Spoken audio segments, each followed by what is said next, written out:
Live. Oh, and by the way, if anybody has the YouTube window open, that video will start playing automatically. So you'll want to mute. Okay. Hey, what's up, dudes? Johnny Beane here.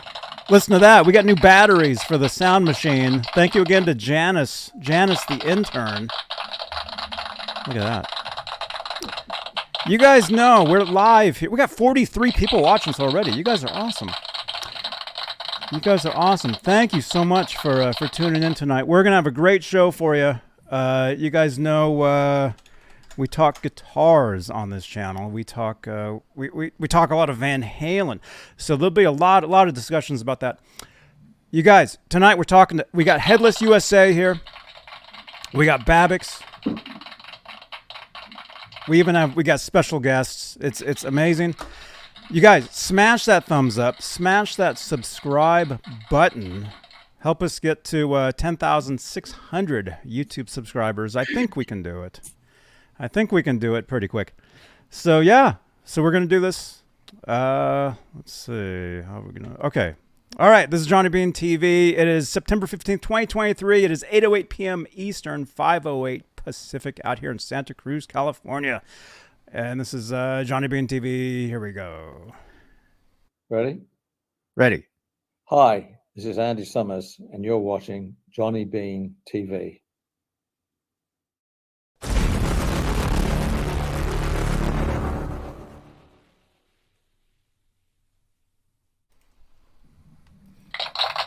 Hey. Hey now. What's up? Thank you, Andy Summers. He was just here a couple weeks ago. It was awesome. He's one of my all-time guitar heroes. So to be able to have him on the show and talk to him, and actually I'm going to see him again in a couple months. You guys, look at this. Look at this. We got. I'm going to ask you guys, where are you guys from? Todd, where are you? You know those claps? That sounds like small Clydesdale going through the alley. I've heard that before, actually. Somebody else said that one time. They're running away. I'm here in San Diego, California, where that's right. Grew up, and then I, of course, moved northeast, further east. But I've always pretty much based out of here for my entire career, and it's pretty amazing. Right on. So you're San Diego. Yep. San Diego. I'm in Santa Cruz.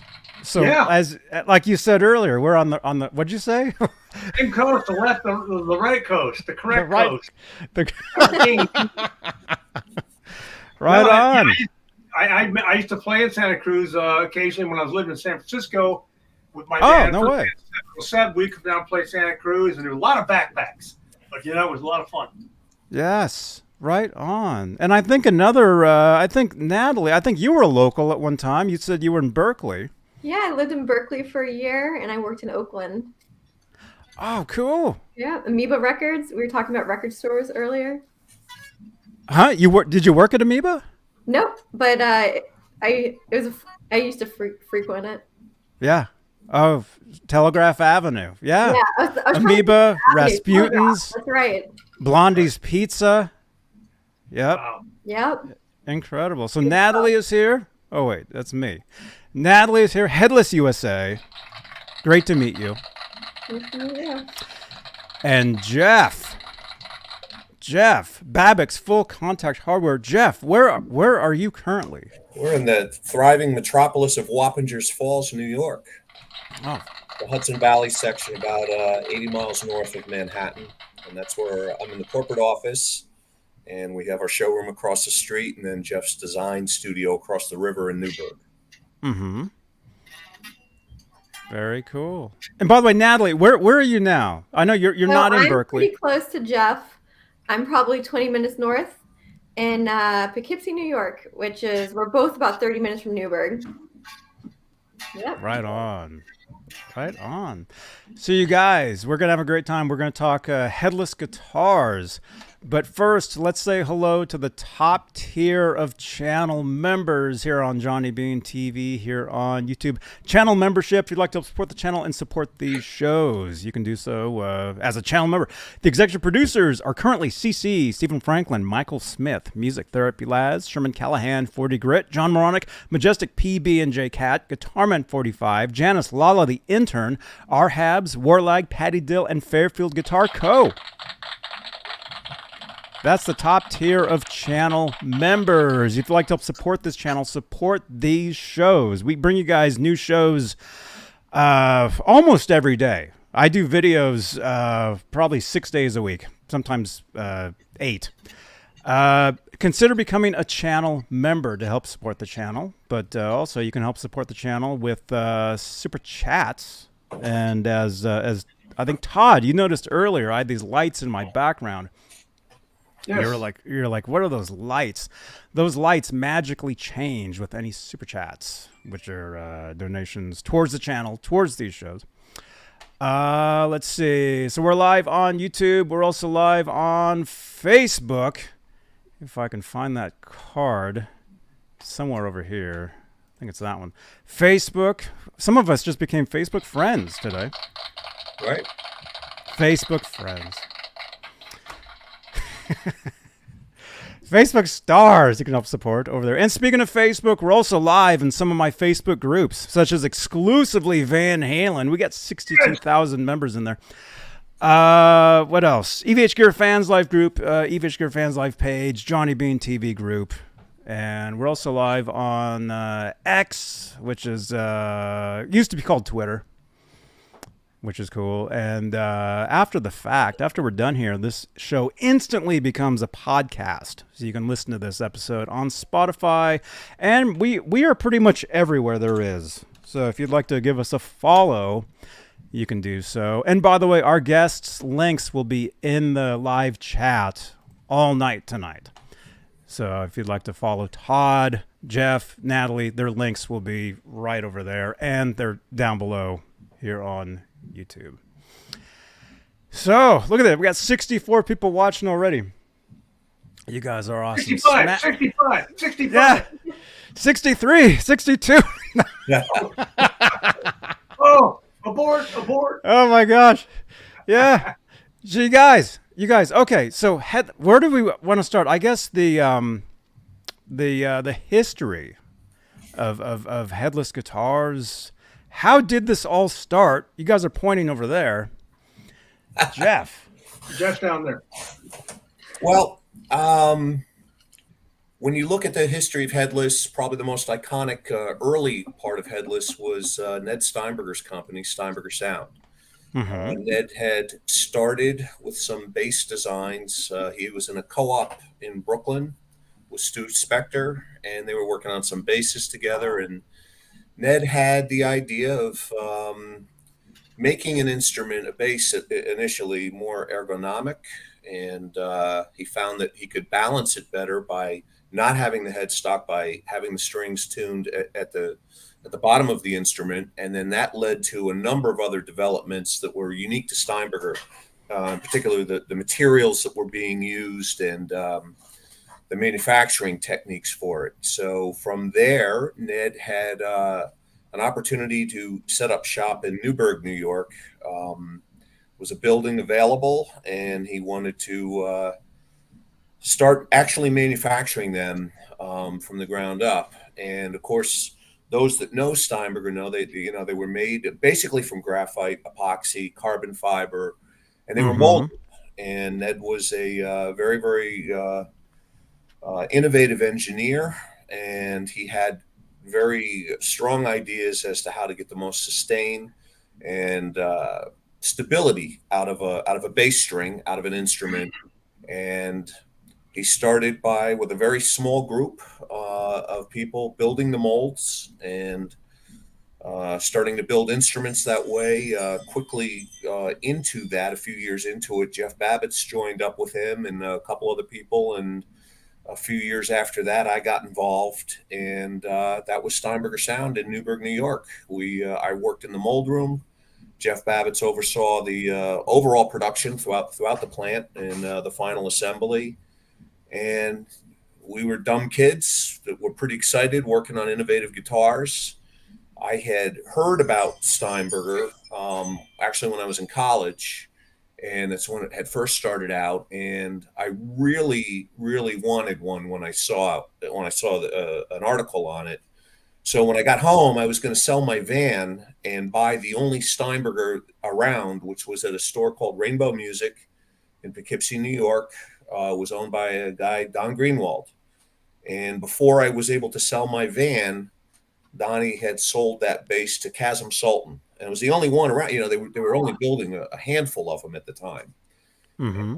And I had no idea I would end up working at the company and what that led to. And of course, as I was telling Johnny earlier, it was interesting in trying to prep for this because this was 30, 35, almost 40 years ago. And when you think of it in that, you know, in that context, and as I was saying, it's not like we have email files that we can go through. I mean, we were using, you know, crayons and Post-it notes back then to, you know, to communicate. And, but it's very, very interesting where it led to from there. And at the time, it was shunned. You know, Ned originally wanted to license out the design, and nobody wanted to hear of it. And it was way too radical. And, here you are now, you know, you look at all these companies, you know, what Ola is doing at Strandberg and certainly what Ibanez is doing and what Cord is doing, you know, it's like 35, 40 years later, it has become almost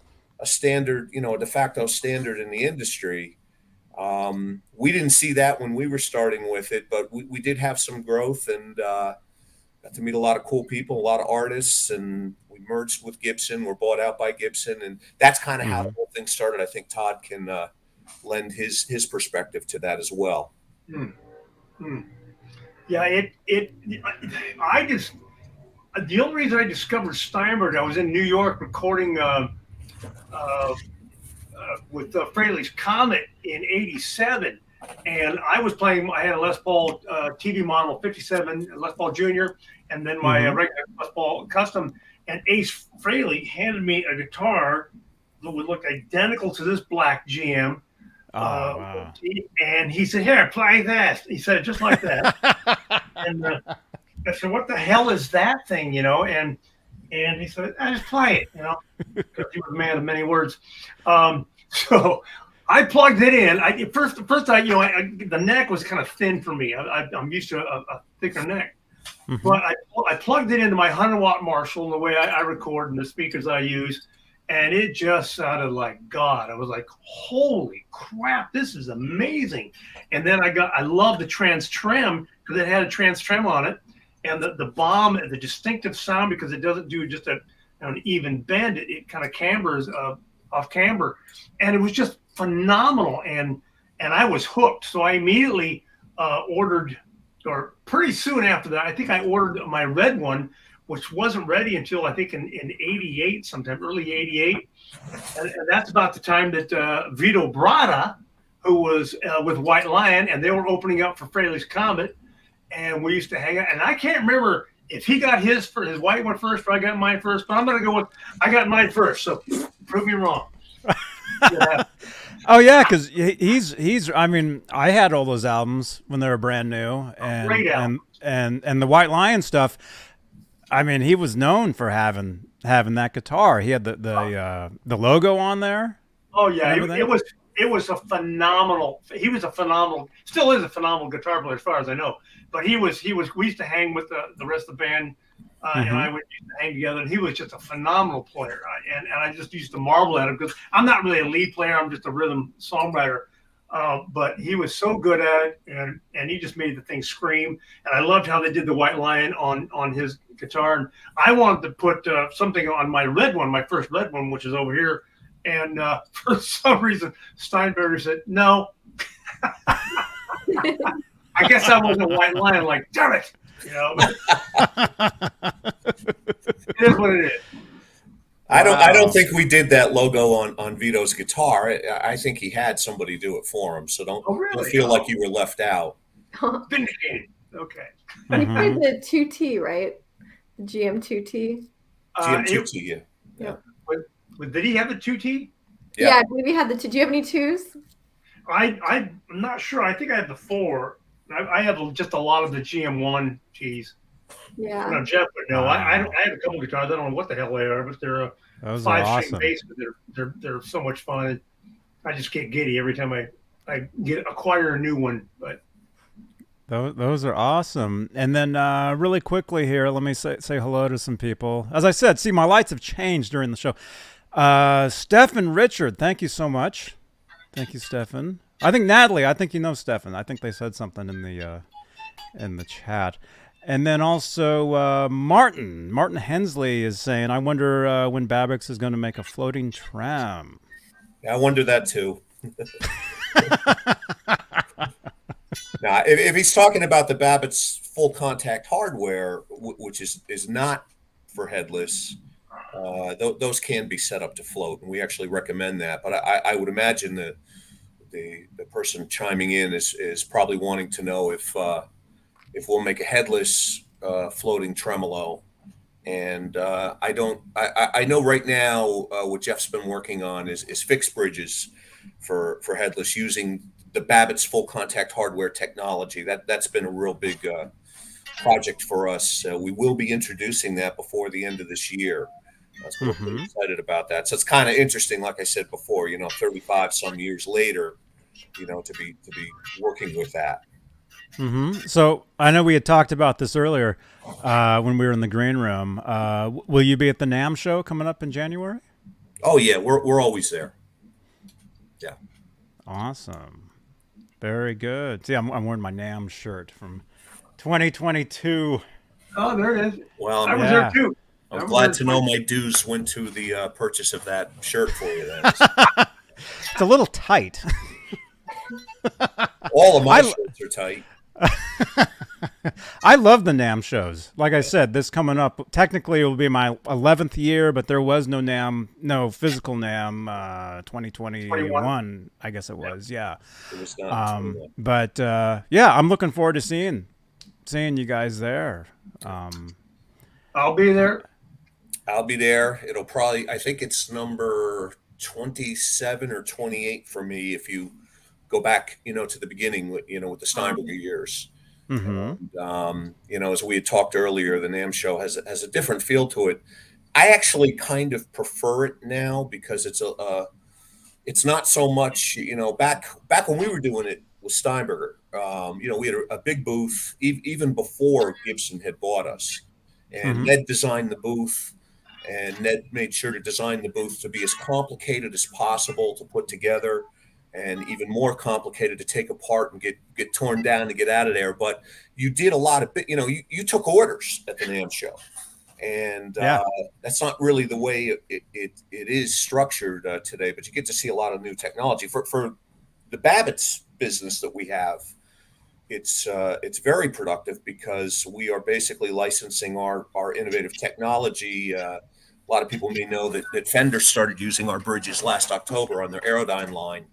And very cool. Yeah, that only took 11 years to get that to happen. Overnight. Yeah, overnight. 11 years. I still remember the first meeting, getting there, and I was told I had the wrong day and the wrong time, and I had to wait another year. But the background that Jeff and I had at Steinberger kind of prepared us for this, though, because I will tell you this, and if Ned were here, he would tell you, and Hap Kuffner, I'm sure his name is come up quite a bit. He was one of the founding fathers and still a very good friend of ours. People were not welcoming to the headless design at all. And I do know that one of the things that turned that around, and Todd, Hap, and Natalie, Hap as well. And Hap was a really good marketing guy. And one thing Hap did at a show, I think it was the summer show when they had it in Atlanta. That's how far back I'm going. He put a Steinberger L2 bass across 2 chairs up on it to show how strong it was. And so that got an enormous amount of attention, but perhaps even more important, back then you had NAMM concerts, featured bands. that would perform, and everybody would go to those shows. Andy Summers, who you showed earlier, was a big Steinberger player, and I remember him doing the show in Anaheim with not with the Police, with another band of kind of an all-star band. And you're right, he's a brilliant player and a wonderful gentleman. Mm-hmm. But the band that year was the Dixie Dregs, and they were getting a lot of notoriety. And Andy West, their bass player, came by the booth and got talking to Ned and got talking to Hap. And that night, Andy West played a Steinberger L2 at the NAMM concert. And the next day, they wrote, the story I heard is they wrote, 2 years worth of business. Now, 2 years worth of business could have been 8 guitars or 80 guitars. I don't really know. Because they were only building a few at a time, but it definitely validated the technology, and it validated the product, and it validated the brand, and that was really the beginning of where it went, and molded small L series guitars, which eventually led to the bodied guitars, the M series, which you could see Todd, bought. I have an L here. I could show. I can show an L2, or I can show GL. Yeah, please do. Okay, let me see. Wow. So here's a photo you had sent. Let me grab an L. I'll be right back. Okay. Right over here. There's a photo right there you had sent. Yeah, that's Hap. Oh yeah, with Hap. Yeah, I was talking to him at NAMM this last year, and I didn't realize how in depth he was and important he was to this to the Steinberger. And I got to reiterate what Jeff just said about the strength of the guitars. The other thing I liked about the guitars is back then in 87, 88, my kids were small, and they'd run around the house and they'd knock over, my Les Pauls, my Flying, my Explorer, and a couple other guitars. And it used to freak me out. But with the Steinbergers, they get knocked over, nothing happens to them. It's amazing how strong that they are and resilient they are to kids, Yeah. The headstocks don't break off. Yeah. Oh, look at that. So the earlier ones would have a brush finish. So this one is like 19 something, but if you look at the ones that are under 1,000, a lot of them are not this shiny. Wow. So that's left-handed. Are you left-handed? This is a lefty. Yeah, this is a lefty L2. So this was the original, the first Steinberger that they bulk sold. That's like the one that Sting played, correct? Yes, yeah. Sting had an L2. He had a couple L2s. And getting back to Hap was an original founder of the company. There were 4 people who started the company. Ned, of course, who had all the designs, and he had some of the patents at that time. Hap Kuffner was partners with Stan J, and they had a store in Staten Island called Mandolin Brothers. So, and Johnny, you probably remember Mandolin Brothers because you have somewhat of that retail background, and they were an iconic store. Sadly, Stan J passed away also a number of years ago. And then there was another guy by the name of Robert Young, and Robert Young, he owned like a lifeboat company, had nothing to do with guitars. He knew nothing about them, but he knew a lot about fiberglass. He knew a lot about molding, and his son was a musician, and somehow Ned and Robert met, and Robert showed it to his son, and Robert said, this is interesting. I might want to get involved in that. Those were the first 4 guys that put the deal together to start the company. And then Hap eventually sold his shares. I think Stan did as well, and then Gibson bought us, and that's a whole, I'm sure we'll get to that because that's a pretty big part of it. But yeah, those were the 4 original guys. Hap Kuffner, back then, he had an iconic handlebar mustache. I mean, you always knew he had the hat and he had the mustache, and he dressed in black, and he spoke some Korean and he spoke some Chinese, which nobody really did back then. And Hap was tight with Jack Westheimer, one of the first guys to start going over to Asia and start looking at building some stuff there. And he is a brilliant marketing guy. I'm honored to say he's still a very good friend of mine. I call him consigliere, which is Italians have a use that word in a number of different ways, but Hap knows what I mean by it. And he knows everybody in the business. He's in his getting close to his mid-70s now, but still sharp as a tack. And it's not an AM show if he's not there. That's how you know. He still goes to every single show. Jeff, you just described him, and I had Tombstone in there, and then also had Kung Fu Panda, and then you stuck Italian in there somehow. How the hell did you do that? Good. Well, Hap was one of the first people to reach out to me when I started working at Headless USA. So it meant a lot to me. He was very knowledgeable and welcoming and just wonderful. It's a good man. Mm-hmm. Good man. So how did Headless USA start? So Jeff and Don started Headless USA. I want to say around 2012. Am I right? I think so. Yeah, there goes L2. There goes the headstock. Yeah, right. Okay. So how it started was Don was originally a collector.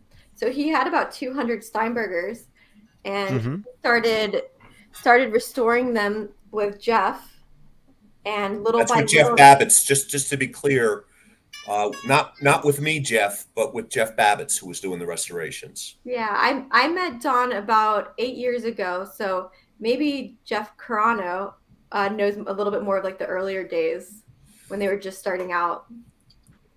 Yeah, if you so Donnie Greenwald had owned as I mentioned, he owned a music store in this area, and Donnie was a wealth of information on vintage guitars. He really knew his stuff, and had a pretty good business going with that, doing some vintage stuff. But he was enamored with Steinberger, I think, because we were building them right in Newburgh, and I mean, the Hudson Valley was not known as it's not like Northern California where the Healdsburg, you have a number of guitar builders there and all, that wasn't known. So Donnie became kind of friends with Ned and everybody at the organization. And when Gibson bought Steinberger, he was a good Steinberger dealer.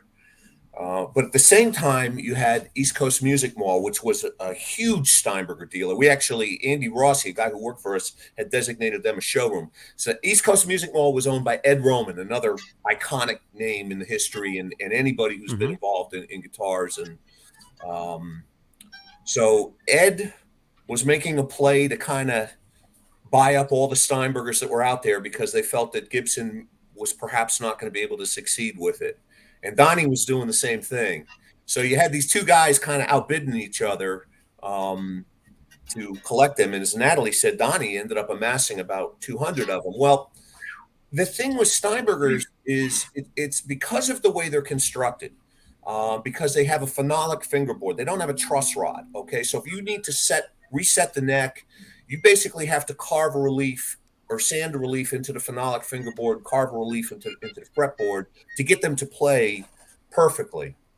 Mm-hmm. There were only a few people that knew how to do that. Your average, I shouldn't say average luthier, your really good luthier would still look at a Steinberger and go, well, this is, I don't quite know how to work with this. It's not typical guitar technology. Jeff Babbitts knew how, okay? So, and he had been involved in every part of production in the factory. So he understood the gel coat for the finish. He understood the phenolic for the fingerboard. He's a real smart guitar builder anyway. So Donnie kind of looked at it as, why don't I bring Jeff Babbitts on board to have him do some repairs and restorations. And that's where they kind of started that bond. And then sadly, Ed Roman passed away, and that was it. I mean, Donnie had it. I mean, Donnie bought everything. He ended up, I think at one point there maybe have been over 400 guitars at Wow. his location. And Man. and then Don used to describe it to me because we used to talk about the addiction of these guitars. yeah.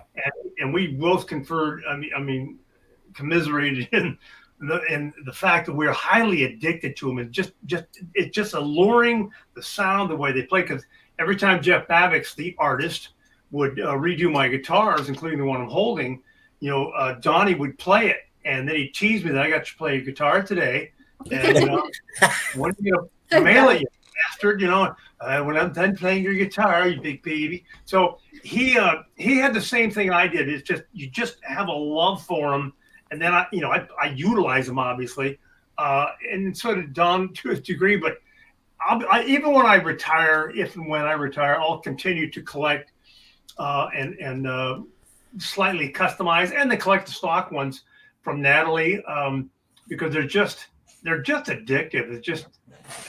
It's hard to explain.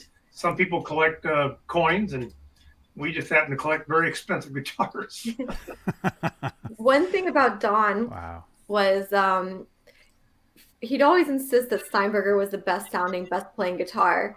And, he insisted on it for so long. And I always talk about this, but I was like, well, who plays the Steinberger? And, we bonded over like Eric Clapton and his Black Strat and, Les Pauls. And he was like, no, this is the best guitar. This is the best. This is the one. And it's interesting to really like understand Steinbergers better and get the chance to play them. But Natalie, Don is very particular about things. So yeah, why don't you fill them in then from that point? How because Donnie basically formed Headless USA as an entity, and Headless USA. Correct me if I'm wrong, but he looked at it as it was like the one-stop expertise for Steinbergers, for real Steinbergers, made in Newburgh Steinbergers. Some Nashville, but mostly made in Newburgh, even made in Brooklyn. And maybe you can fill Johnny and the audience in as to how it exists today. Well, it's pretty incredible what they did. They basically took parts out of extinction and got them manufactured, and even improved on certain aspects, like the battery covers. They were really hard to get off and often lost, so they made them easy to remove. And I think Jeff Babbitt is like a genius with engineering. So, he was just able to engineer certain things and improve upon them. And, it's just incredible to see how there's nowhere else to go for certain things. And certain things are only being made for Headless USA to provide for vintage Steinberger players. So, and everything is like really great quality. Like the cases they use are TKL.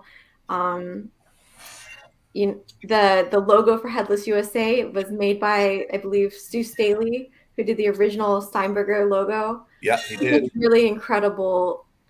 Oh, nice! Incredible efforts that were put into it that I admire. Hey, Johnny, I just saw Algin chimed in and said hello, and this technology is a little bit too advanced for an old man like me. So can you just tell Algin that I said hello back? Aljon, what's up, man? Good to see you, dude. Yeah, he says good to see. Good to see him. Good to see everybody here. Yeah. Anyone who can survive as long as he has in where he's been is that doesn't kill you, will make you stronger. And I'm guessing Algin can probably bench press Buicks. But he's a good man, and he's doing a great job, running their, Epiphone and Kramer and all that stuff. We enjoy meeting with him. We've worked on a couple things together. I think we're going to be working on some other with the Babbitt's products. And so it's nice to see him chime in here. Nice. Yeah, I met Aljon in person at the Gibson Gibson Garage. Yep. In Nashville about 6-7 months ago. I think Algin lives at the Gibson Garage now. I mean, I would live there if I could. Amazing. I like the comments that say Todd's ready to rock. Oh yeah. Not like I'm anxious or anything, but like, oh God, I need to play. But no. If I was surrounded by all those guitars too, I'd It's want just to under the play. volume knob, is it?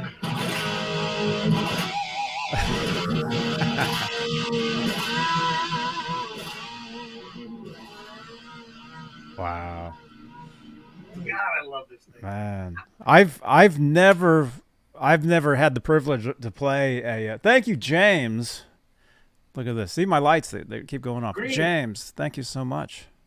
Stands for money. Thank you so Hey, James. much. Says hey to James Natalie. is actually doing Headless USA's new website.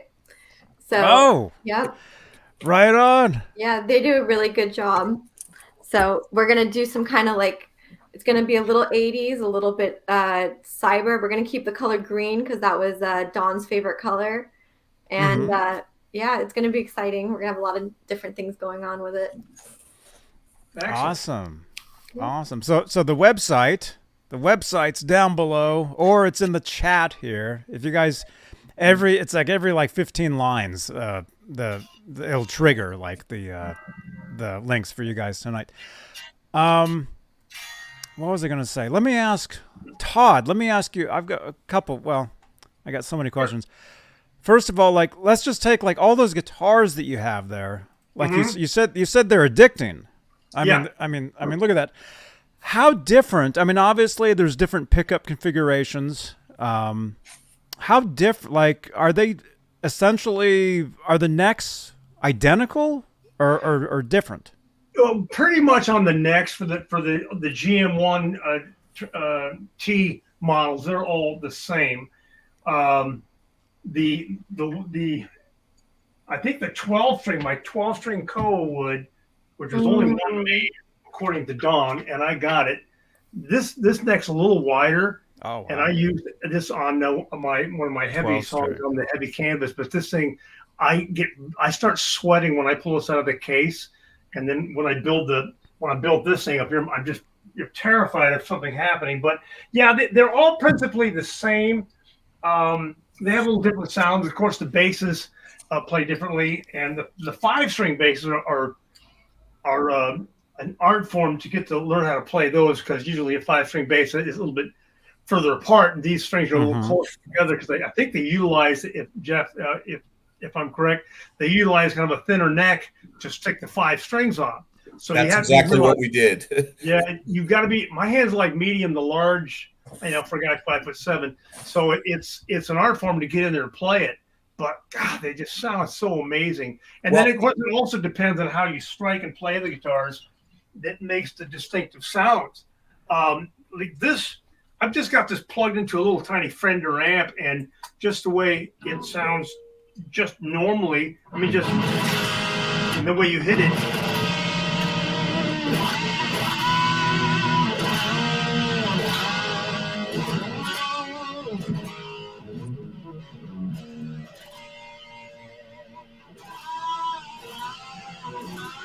I mean, you could have so many different sounds just the way you pick it. And I learned a little bit of my picking style from the late John Regan, because I used to marvel at his bass playing. How are you getting that sound? So he told me a couple secrets, and I've incorporated that into my guitar playing. But the Steinberger is so versatile.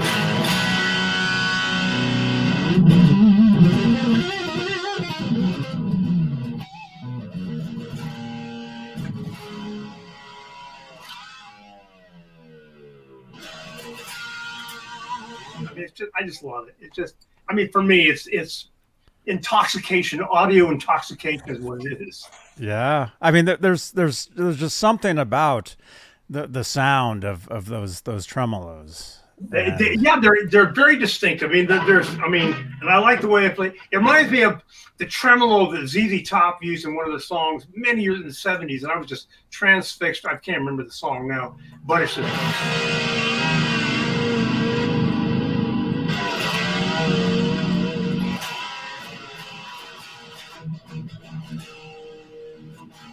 You can get so many different types of.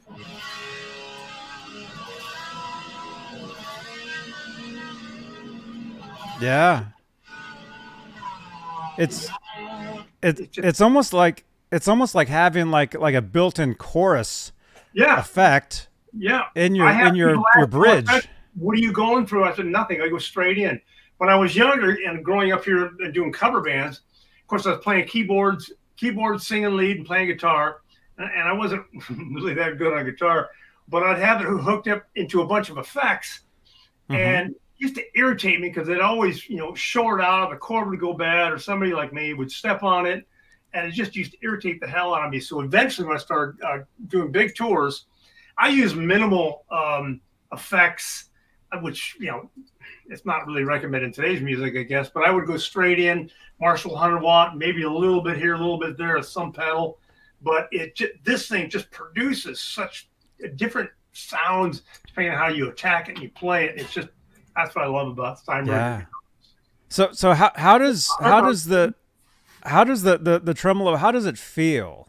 Like I said, I've never played one myself. The way I have it set up is it's pretty. I guess it pretty much floats in the back end, the ass end of this thing, and it's so much fun to tune. People always freak out about how do you tune it. That's what you don't. That's what it comes that way from the store. That's what you have to do. It's just like when I do a drop D.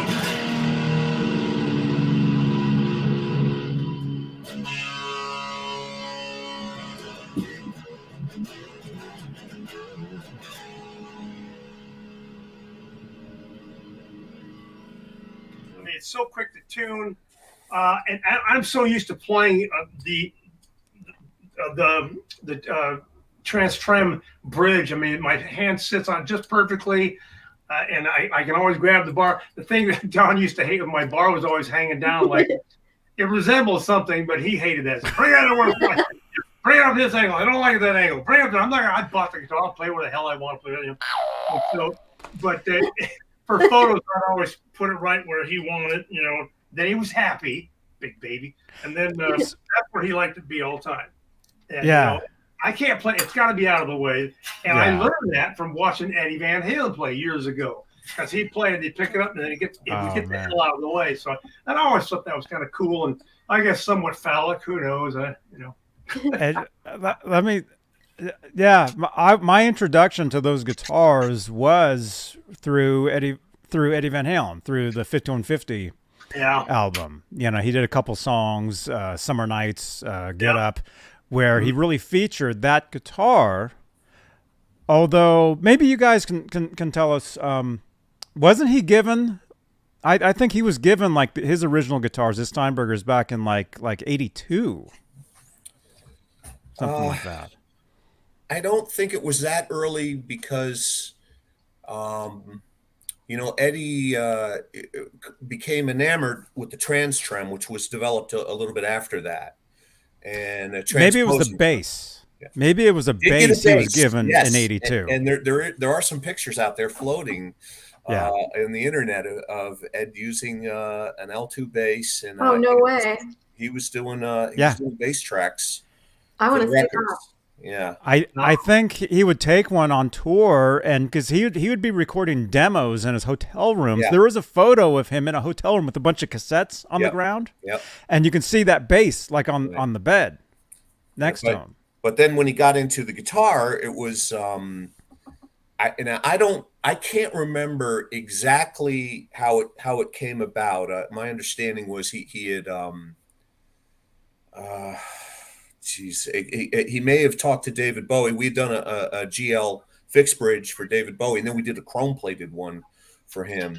And I think he had seen it there. I believe he reached out to Ned. Andy Rossi may have been involved in it. Andy Rossi was a kind of an artist relations sales guy that was working with us. Very, very sharp guy. Knew a lot of people, was a really good player. He's now a high level guy at Sweetwater, like a senior executive. He was a senior VP at Fender after Steinberg. Andy was there when Gibson bought us, and Andy had the foresight. He was like, I'm going to move on. We're like, what are you talking about? How could you possibly? And he knew the landscape a little better than the rest of us, I guess. But from there, the development of the Trem, the transposing tremolo, I mean, that was incredibly innovative. And most of the people chiming in, I'm sure, know this for the first time. You could take a guitar and bring it up a whole step. You could bring it down a whole step, going down a half step wasn't all that popular back then. So it didn't really occur to us to design it that way, or for Ned to design it that way. And that reminds me of what you were talking about with the 5-string, Todd, on the 5-string had a narrow neck. The 5-string, you know, we were molding these. We were making molds, which was really, really expensive to make. So, yeah, all those necks are pretty much the same. And when we started making 5-strings, we just used the same molds. But in fairness, back then, 5-string bass wasn't anywhere near as popular as it is now. There were not a whole lot of guys. So people love wide 5. Right. But back then, it wasn't that big a deal. And, you know, basically had to change the bridge and the headpiece. The Trem was a different animal altogether. And I do remember the first Trem, and real diehard Steinberger people will know this. The ball end of the string, where it went into the bridge tuner, was threaded. The little ball end actually had threads, and it went into the jaw, which was also threaded, so which would receive it. So, you know, because what you had to be able to do was individually adjust the height of where it sat back there without changing the action, but keeping the intonation. So it was a process of screwing it in a little bit, checking it on a tuner, bringing it up, bringing it down, and back and forth. And it was Ned, myself, and Jeff Babbitt's at the shop in Newburgh. And he brought down the first couple prototypes, and it took me 8 hours to set up that Trem. I'm not kidding, 8 hours. I think I smoked 2 packs of cigarettes, because back then everybody smoked cigarettes, so you could like smoke in the workplace. And and Ned used to say he didn't smoke, but he always bummed cigarettes from me. So I finally said, man, you smoke, you just don't buy them. And then from there, you know, eventually he came up with the jaws, so that you didn't need the threaded ball, because that was, you know, we didn't have CNC manufacturing back then. We didn't even have C. So half the stuff made, you know, was excruciating. And that was, you know, really Ned's forte, you know, getting the tooling made to make stuff like that. So Ed Van Halen was someone who really got it. And there's a handful of others in the beginning. David Torn comes to mind. David understood how the Trem worked, and he lives local. He was coming by the shop when that was being developed and adding in, you know, his input. Adrian Ballou definitely knew how to work a Trem. We had Adrian was on tour with David Bowie at the time, and he invited Ned and myself, and I think Jeff Babbitts may have gone on that too. They were at the Brendan Byrne Arena. And so you had a number of players that really understood it. But, you know, it became this, like, everybody had to have a Trem, whether they knew how to use it or wanted to use it or not. Yes. And, we just had to keep making Trem. Todd has most of them. Yeah, Todd, yeah, he does. I can't believe that, because like I said, I've never tried one. Yeah. And I would love to try one at some point. It would just, you know, Well, Todd can lend you a dozen of his or so. He won't even know. No, mine. You guys are on the left coast there. You guys can That's right. out. Yeah, That's you right. Can, come up and I'll bring one you can play around with it. We'll put in that blue room you got there, just below the vodka or above the vodka. I'm not sure where that is. But. Yeah. Oh, one of those guitars would fit nicely back there. No, like I said, I've never tried one. I'd be really interested to try one with the way that I play, and like I said, I was introduced to it through the 5150 album, and then it's just an amazing sounding. Yeah. Just an amazing sounding guitar. I mean, very unique. Yeah. Well, I was saying earlier, I think before we talked about it, I remember, you know, because I listened to all kinds of Van Halen. That was one of my favorite bands when they first came out. And I kept listening. Later on, I would listen to the bend and the way it would go down. And I go, that is such a distinctive sound. I really did, you know, I'm not all that familiar. And then I got my first Steinberger, this red one right here. And I played it, went, that's what Eddie's using. He's using a Trem. And so I was like, yes, I've got the equation. I got the the equation, the recipe for success. I don't play lead like that, but this is the first one I had, and I used Oh, brand wow. new stuff, and I wore this thing out, but it is still in great shape. I may have Babix eventually redo it, but this thing was like, oh my God, it is just, a godsend. So, and then I found another one that's over here on the other side, just a couple years ago, here in California, and according to Jeff Babix, he said that one, based on serial numbers, was probably made the day after yours was made. So I quickly snatched that one up, and it plays. Actually, I played that when we did the Fairfield County reunion in the Chance of Poughkeepsie. Nice. And it needs a little bit of work, so that's I've got like 3 that Jeff needs to get on, but I may want to do the root beer one first. But it's such a distinctive sound, and then the playing style, and it's inspiring also to play different things. It's like when I play my baritone guitars with a Babix bridge on both those, and with a tremolo. Oh my God, this is fun! I could go on for hours talking about that stuff.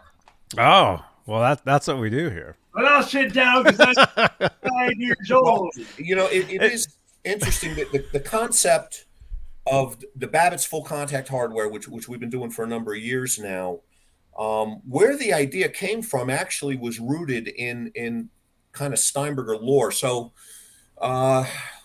mid to late 80s, at that point, the business was, we were starting to crank. We had 40 employees, 30, 40 employees.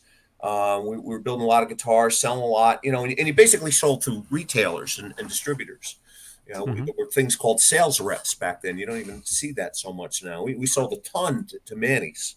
It was a guy, Jose Ferro was the head of the guitar, and then Benny Torado. I was on the phone with those guys every day. They were constantly buying them. But I had added to my responsibilities in the afternoon the customer service part of it, which really was guitars and basses would come back in that needed to be tweaked or needed to be repaired or whatever.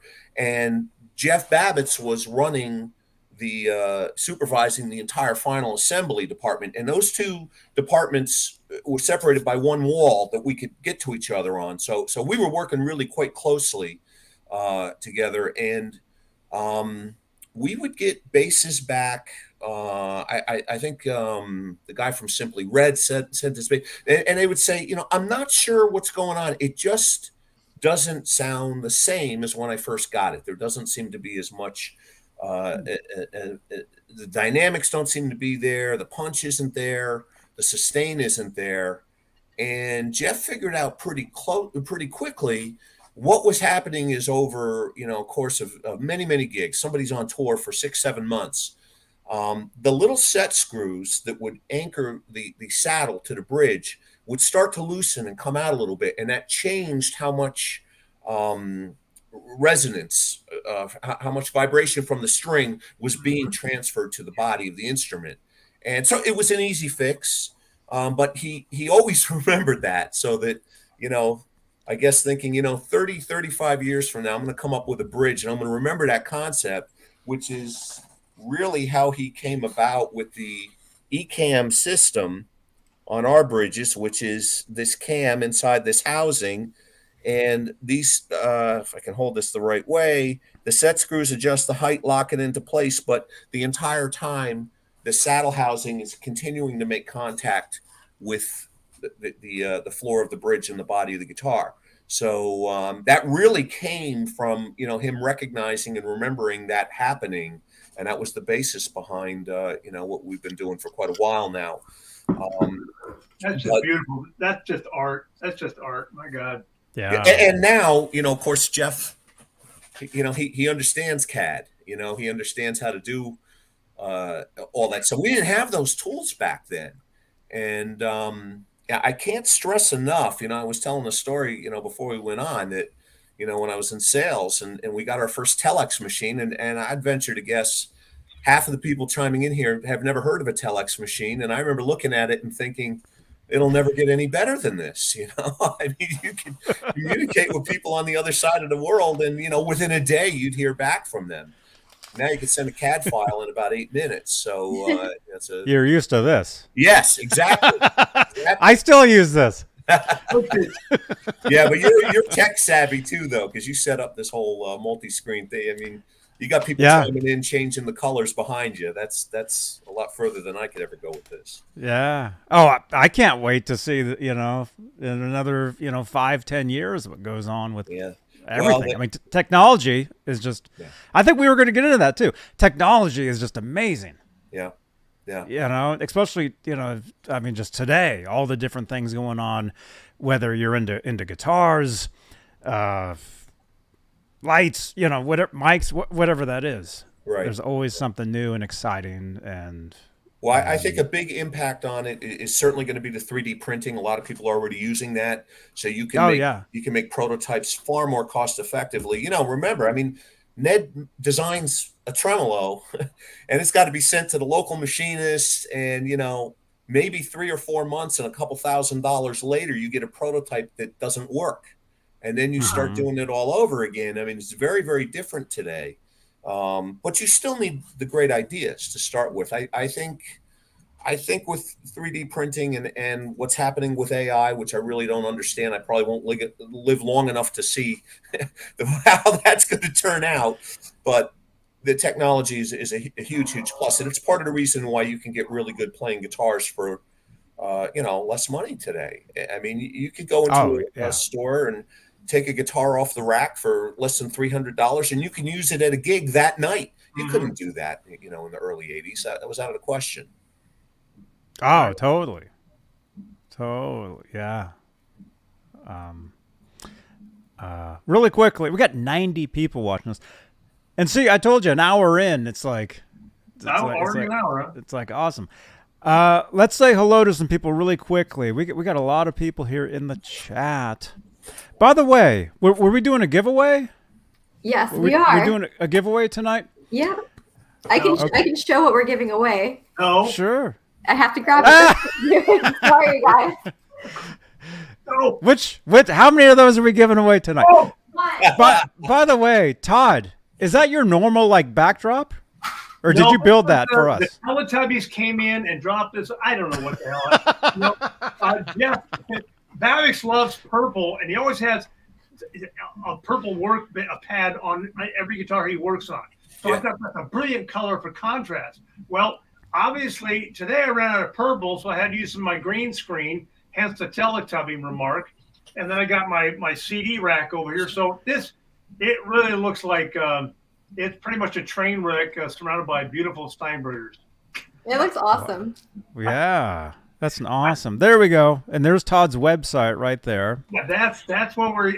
There's a bunch of all my CDs. I've got. I'm finishing up my autobiography here. I've got a lot of T-shirts from 4x8 and Return of the Comet, and then my solo CDs. And I just got from Kathy Regan, who's John Regan's widow, some back stock that he had catalog back there of signed 4x8 CDs, some buttons, and some other shirts, and I believe a few other things, picks, a bunch of rare picks I've never even seen before.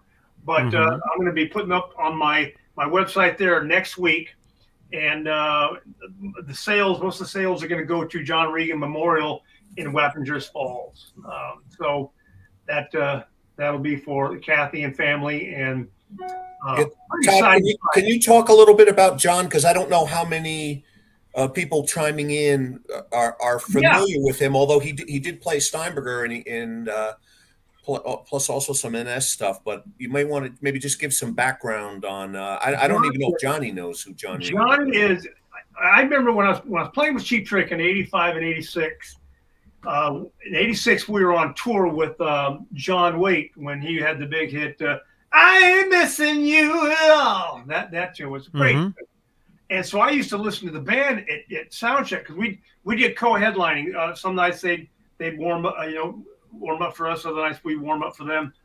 And I listened to soundcheck, and the band was phenomenal. John Waite didn't do soundchecks at that time, and it was John Regan on bass, Arthur Stead on keyboards, who was the original Fairfield Comet member, and the late Frankie LaRocca on drums. What a feel! And I forget the name of the guitar player. Great guy.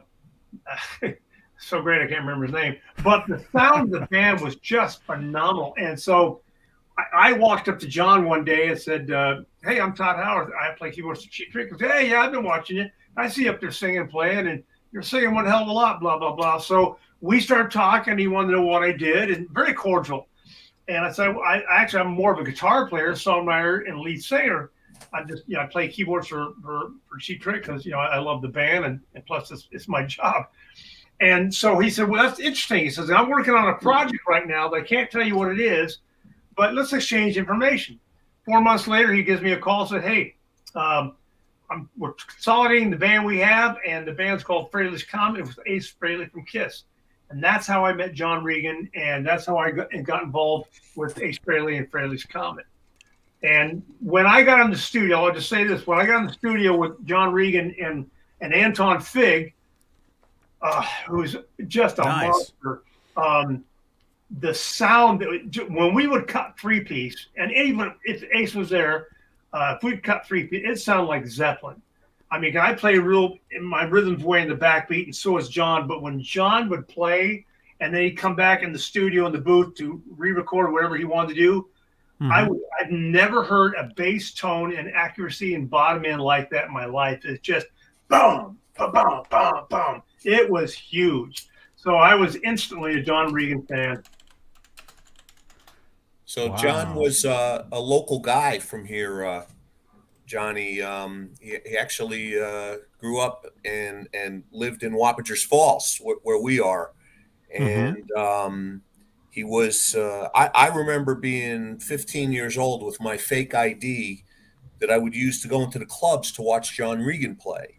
And he was the guy. He was the bass player in town. And then he eventually went on to, he's mostly known for Peter Frampton. I think he played with Peter for 25 years or more, I think, Todd, right? There's more than that, but that you're right about that. He played with Frampton right after, I think, the plane crash. It took out some of the instruments that they had, but that was. I mean, besides his resume is 4 times as much as mine, and mine's not that impressive compared to John, but he was the mayor of Wappingers Falls, wasn't he? The unofficial mayor. Unofficial mayor, and true story though, he would be the park commissioner of Wappingers when he wasn't on tour because he had a real love for his hometown, and his children and grandchildren live on the same streets. And we bring this up, and that's really where Todd and I got to know each other a lot better through our mutual friend John Regan. John Regan, absolutely one of the most wonderful human beings you could ever be blessed to meet. I can't, it can't be overstated. And we tragically and suddenly lost him just last April, right before NAMM. And but he's left a legacy here. And I remember him, we got him an XQ bass, a Steinberger XQ, when he was on tour with Stephen Stills. And so he came to the NAMM show. But I really got to know him a lot better after that. And then we ended up being neighbors. I mean, I lived 4 blocks from his wife. And but that's when we bring up John Regan, that's the backstory. Again, and Todd's right. If you looked up John's, I'm sure he has a Wikipedia page or something. I mean, the list. I'm looking at it. I'm looking at it right now. Yeah. John played the big, tall, fretless Steinberger stick bass. The NS. They still have it. Yeah. Yeah, he played that on the 4x8 album, on my song Amber Waves, and he played that. And he also did it. I think he played it live a couple of times when I do Amber Waves, just acoustically with the piano, and he'd play with that. And he'd make that thing sound like gold. Yeah. The most humble man you'd ever meet. I mean, there were still people in town that he'd hang out and have coffee with, and they had no idea what his career was. Right. And I met him and knew him. I had no idea his career either. Yeah, he was. That was not what he was about, and just so sad that he's not with us now. I'm looking at the Wikipedia. He played bass on "Dancing in the Street," Yeah, with the Mick Bowie Jagger. and Jagger Yeah, song. Everybody knows that. yeah. Billy Idol's "Whiplash Smile" he played. David Lee Roth he Yep. played on his "Your Filthy Little Mouth" record. And then of course there's Ace Frehley, Frehley's Comet, Peter Frampton, Four by Fate. Stephen Stills, I think he played with Stephen Stills. Yeah, Stephen Stills. He was on tour with John Waite. Yeah. It's Wow. and if you sat down with him, you know, he'd want a cannoli and a cappuccino or an espresso, Yeah. and you would talk about anything other than music. You know, he was just that kind of guy, and you know, again, just gone too soon. But he and Todd were very close, and He was also a great businessman, and Yeah. he watched the pennies. You know, he could stretch that penny into, you know, the telephone wire, which was smart, you know, when Yeah. you're operating on a budget. But he was very good with the money, and he took care of a lot of aspects of the touring for Frehley's Comet and other bands. yeah. And so that we were very grateful to have that input as well.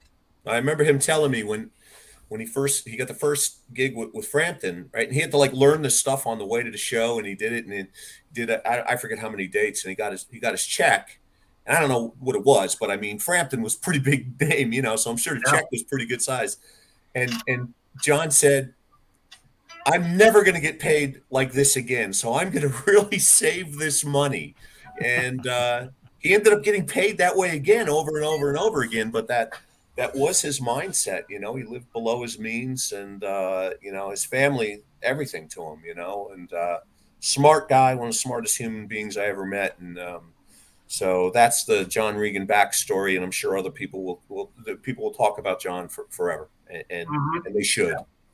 Yeah. Awesome. I know he meant a Awesome. lot to both of you.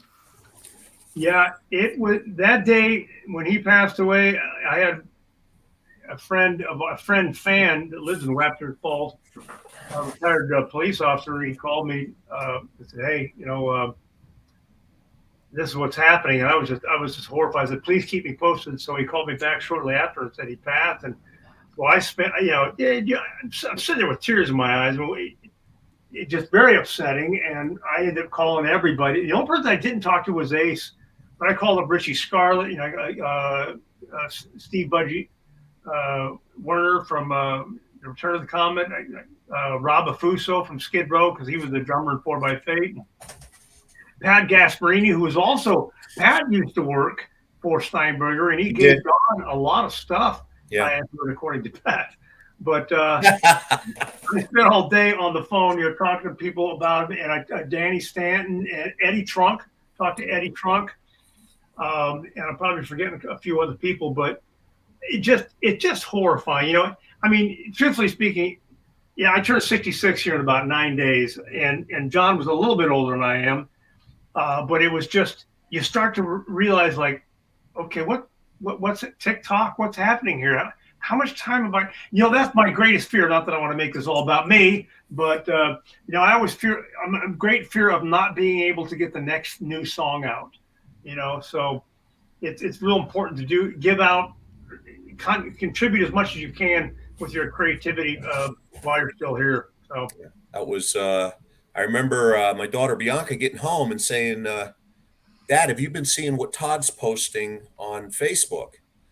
And of course, knowing Todd as I do and what he usually posts on Facebook, I'm like, "Oh, please, I don't want to go into that right now." But she said, "No, Dad, something's wrong." And we had just lost another friend a few days before, Reggie Ward. And I said, that's got to be what Todd's, because you just had kind of a cryptic, like, this is just too much to bear. yeah, I And remember then that. Yeah. I started hearing, and I just sent Todd a direct message through Facebook, and I think I just said, "Please tell me this isn't what I think it is." Yeah, I remember that. And so anyway, on that uplifting news, Yeah, exactly. It's like that light should be turning blue here pretty soon again. yeah, But yeah, it was unsettling for so many people. But the good thing is that John united a lot of people. he did. I got to know Jeff Carano, Jeff Avix, even got to finally meet Ned Steinberger earlier this year. It was at NAMM, Yeah, the name. Like I never met him, so I'm like, yeah, like a kid meeting Mickey Mouse, 20 years ago. But he brought a lot of people together, and I'm forever thankful for that. Yeah. I never asked this, but I'm sure John knew Don. Oh, yeah. Sure. Okay. Yeah. Oh yeah. Everybody knew Don. Everybody knew Don around here. So and everybody that knew that Don liked pistachios. Yeah. Yeah. And cashews. He had that bag of cashews on his dining 10 room bags. table for 18 bags. months. 10 bags each. Babbage told me, I said that because we were battling about what he called me a big baby, and we're just We battling. like to collect things in multiples. Yeah. Babbage said, ask him about his cashews, whatever the hell he's got on the table, how long it's been there. So I did.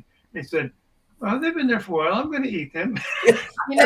When he 18 passed, months that bag of cashews sat I there. went into his house, and on the fridge, magneted to the fridge, was a $200 receipt for pistachios and cashews from Trader Joe's. So he drove all the way to Danbury to buy $200 worth of pistachios and cashews and drove back.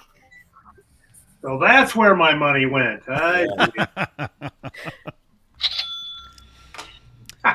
Yeah. Okay, Natalie, I see you're holding something there. Uh-oh.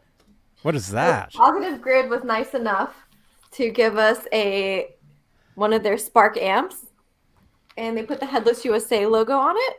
Oh. Wow. And we will be giving one of these away. I have another one in a box. Oh, no way. Yep. So everybody watching right now, if you're watching this live, all you got to do is participate in the chat. Say hi. Say hello. And you'll be entered to win that. And this logo actually was made by a gentleman named Tim Leahy. He's a tattoo artist, and he collected Steinbergers, and he made this logo for Don and sent him a bunch of stickers. So it's really cool. It's a headless horseman, and he's holding a GM. Very cool. Oh, yeah. That's cool. I've got, I think John, no, did you give me? Yeah, I sent you a bunch of stickers. Right. I got the stickers. Yeah. I love that. Yeah, it's awesome. Wow. Yes. So everybody, if you're watching right now, if you'd want a chance to win that, say something in the chat. Just type a number 1 in the chat. Let's get everybody in here. Look at this. And plus, that gives me a chance to read some names here. We got Be Real. We got Raphael. We got Ryan. We got Michael B. We got Larry Riker. Yostinator. We got Robbie Stingle. Guitar Man 45. Channel member. We have a lot of people here. We got 96 watching live. We got Peggy. 97. Michael. 92, 91. Frank Corcoran is here. Frank Corcoran's been watching my shows for Todd. I was telling you, I've been doing these shows for going on 9 years. Yeah. Frank, that's his name here, Frank Corcoran. I remember that name from 8 years ago. Wow. That's loyalty right there. It is. You're doing something right. My dad says hi. Thank you. Huh? My dad said hi. Oh, there's your dad. Hey, hello. Natalie's dad. My dad actually got me into guitar. He played to my mom's belly when she was pregnant with me. Uh-huh. My dad's a singer-songwriter. Oh, wow. Yeah, very talented. Awesome. So you came out and started playing drums? Piano. There you go. That's what I learned on. Yeah. So, And I'm back. You were right, Johnny. The show outlasted my flow match. So every time I look over, I realize the guitar I'm looking for is in the other room. Oh. I did want to show the GL2T that Eddie Van Halen played. Oh, yeah. So I might have to run off again. So I'll be back. Okay. Yeah. Right on. 99. 99 watchers. Can we get to 100 watchers live? Come on. That'd be awesome.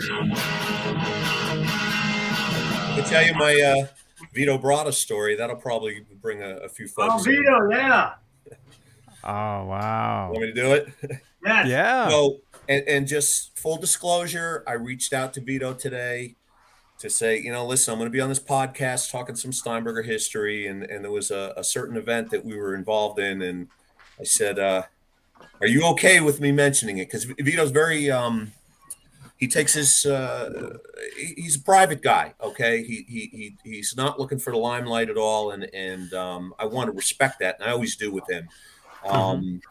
And he wrote me back and he said, yeah, no, you can definitely, and I'll be watching tonight too. So it's Bingo! what's kind of Vito. interesting about it was back then.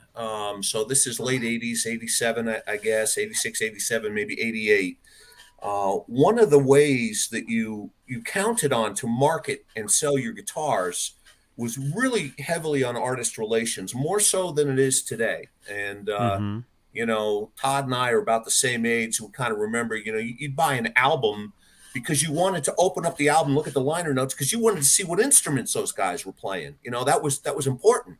Yep. And back at that point, there was a show called MTV, and it actually played music videos. No, you lied. And you What? could see the artist, and you could see, for guys like us, it's what's he going to play? What bass is he going to play? What amp is he going to use? That drove a lot of sales.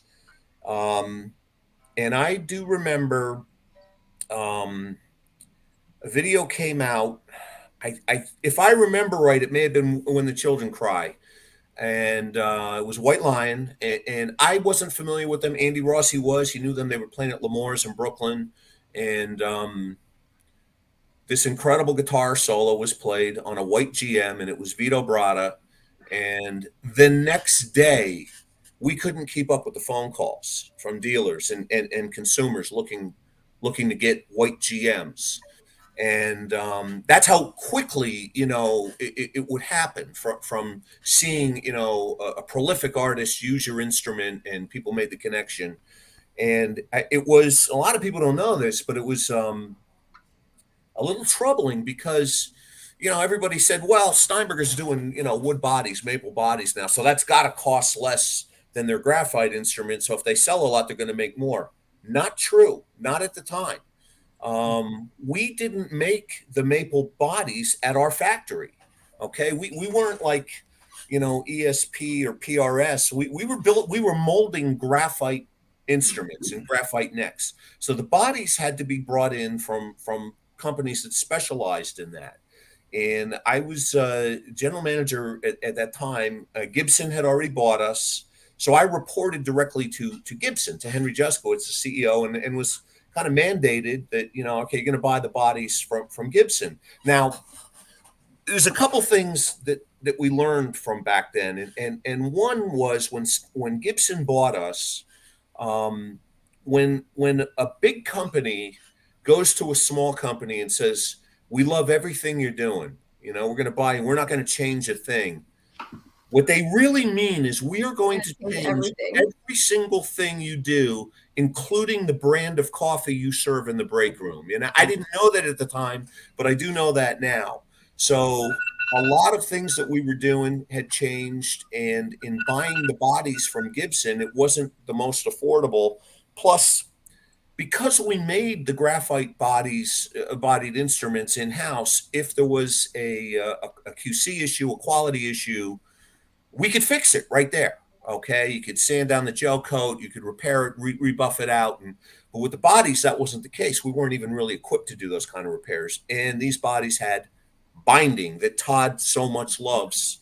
And us in the guitar world don't love, because there would always be some kind of cosmetic issue with the binding. And you can't just buff it out, so you'd end up going through a bunch of bodies. But here was Vito Bratta really bringing a lot of attention to the brand, of course. We were very grateful. He's a brilliant player. And but I really learned for the first time how much of an impact, the artists could have. And we were at NAMM, and again, I think it was 87, it may have been 88.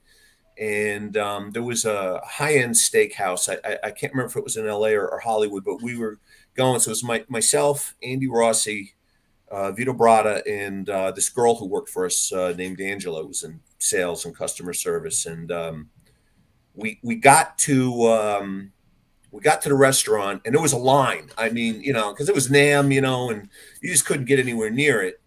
And I remember thinking, man, and you took cabs back then. It wasn't Uber or anything, So already I had spent 4 times my per diem on the cab ride, and I'm like, oh, we're not even going to get to eat. And somebody said, oh, hold on a second. I think the restaurant owner's daughter is a fan of White Lion.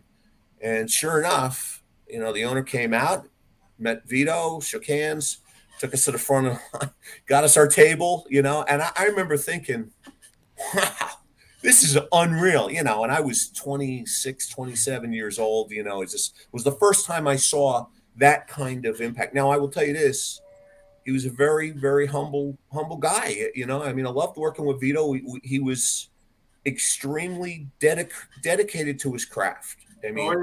He was all about getting the most performance out of his instrument. He knew guitars, he knew sound, he knew how to play. He knew how to play really, really. And Alan Holdsworth was another artist that we had at the time. It was cut from the same cloth. These guys were all about being fantastic musicians and fantastic guitar players.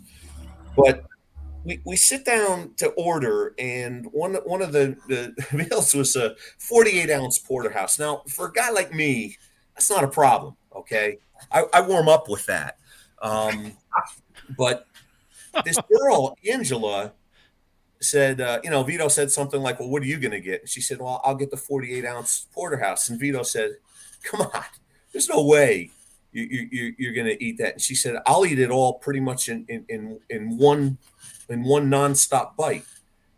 Okay, go ahead, order it. All right, so we get it, and Angela stuck her fork in that piece of meat and lifted it up and began gnawing on it for about 20 minutes, which doesn't sound that long, but it's a long time when you're watching somebody make. And it was just sitting there, and he had his sunglasses on, and you could tell he was just like, "This is incredible." Here's a guy who's toured around the world a few times, probably seen all kinds of crazy things, but man, this was happening. And he did remember the story when we talked a while ago. But like I said, I have no idea what his plans are musically. We talk about gear a little bit 2 or 3 times a year. I keep him filled in on what we're doing with Babbitts. Jeff Babbitt stays in touch with him. We got him I think a neck plate that he needed for one of his guitars to be restored. But it was a fascinating time back then, and the artists drove everything, and we had a lot of really, really good artists. We had Sting, we had Geddy Lee, of course, was well known for playing Steinberger. Lou Reed would come to the shop, and hang out. And Mike Rathke, his guitar player. Alan Holdsworth, like I said, wonderful people to deal with. And like Todd, they were just believers in the Steinberger thing. They got the vibe, and they were very, very helpful for us. The artist thing isn't quite that impactful today because there's so many ways. Back then you had 3 magazines, Johnny, or you had Circus, Guitar World, Guitar Player, the guitar magazines, I feel like a MTV. lot of artists are tied into like one brand. Like they have to play Fender. I'm sorry, what's that? I feel like a lot of artists today are like tied into one brand. Like they have to play Fender. Well, so they can't be playing a Gibson. Like my friends that are artists, that's what they told me. We have seen some of that. You would see some of it back then, and then of course the whole artist thing, changed. Companies started getting into, when they realized that they would, some artists would get, paid. We didn't pay artists. I'd have guys come to the booth and say, I'm on tour with so and so, and what will you give me, if I use one of your guitars? I said, I'm going to give you an invoice.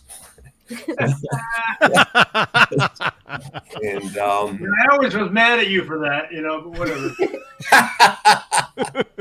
And we were a small company. We were never making a ton of money. I think we thought we were going to when Gibson bought us, and things changed kind of radically after that. And Gibson was buying up a lot of companies, but they do own Steinberger now, and You know, I hear rumors of them revamping the line and coming out with it again. I don't know, you know, really where they're at with that. But there's no doubt that, you know, like we mentioned earlier, 35 years later, Headless isn't strange anymore. I mean, you don't see a video of Tosi playing or somebody. You don't think, oh wow, what's that weird guitar? Nobody thinks that anymore. That's why Babbitt's is coming out. We're coming out with new full contact hardware bridge tuners for Headless, specifically for that stuff, because now it's normal. Yeah. Now it's almost like a guitar with a headstock is kind of strange. Yeah. Because you see headless guitars so much. Yep. And we did get a question here, which I don't know. R2D Tuna, thank you for the 5, is saying, why is Gibson doing nothing with all the innovative Steinberger technology they own, especially with all the other headless guitar brands out there? I don't know. Well, I mean, you know, Gibson is very focused on their legacy. You know, I think I know they want to keep the brand. Algin would probably be better equipped to answer that. You know, they did launch the Spirit. I don't know if they're doing that again, but I have one of those. Yeah, I have the Spirit. I got like 20 years ago, and I always wished it was like a real. It's not a real trans tremolo or anything, and no, it wouldn't. That's the closest I've ever gotten to having one of those. Yeah, I don't know what their plans are with that, and you know, I'm not really in the loop on that, but absolutely a lot of other, you know, I mean, the stuff that we're making, and we have a lot of brands that have reached out to us for that, and I can't mention who they are right now because I don't want to rain on the parade of the marketing that these companies, you know, when they plan on introducing products, you know, and it's very, very important to our core business. I mean, we've been lucky. We've sold a lot of bridges as an aftermarket, tens of thousands. And I had one large company, you know, when they were debating using our stuff and saying, well, you know, I don't know, is anybody really asking for it? And I'm like, I don't know, but I sold 75,000 bridges. And Hap Kuffner once had one of the best descriptions of our company when Jeff and I started it. He said, how are you guys doing this? Because your company is like two guys and one cell phone. And that's kind of what we were when Jeff and I started this, you know, and then it, you know, grew from there. And certainly Fender doing the Aerodynes was big. So we kind of look at it as now we have this innovative patented technology that Jeff came up with, and it's functional over so many different channels, and that's really more my focus now. Getting you know, licensing the technologies. News coming out before the end of the year on that. We're really happy, you know, to do that. And we learned a lot. We learned a lot from being at Steinberger. We learned a lot from being bought by Gibson. The way you sell product now is very different than it was when you were working. What was the store you were at again, Johnny? I forgot the name of it. And it was called Subway Guitars. Subway Guitars. And if anybody knows, if you know, Natalie, you were in Berkeley. If anybody knows, any guitar player in the Bay Area knows Subway Guitars. They know of Fat Dog. He's the owner. Because what he would do is he would take, you know, guitars come through the door, and we would upgrade, you know, the bridges, the pots, the tuners in some cases. And like I said, you know, I used to sell guitars to Green Day, you know, Billy Joe, Trey Cool, actually the Kramer bass that Mike Dirnt played at Woodstock '94. He got that from us. Okay. I was there when he took it, and the owner put some green knobs on it. So if anybody knows that bass, that was something that we did for him. But anyway, yeah, the industry is definitely it's a totally different world now with TikTok. You know? Yeah. And Aljon is here. Hey man, he's saying love Jeff and the crew. Just wait and see. Yeah, I thought he would chime in. Yeah.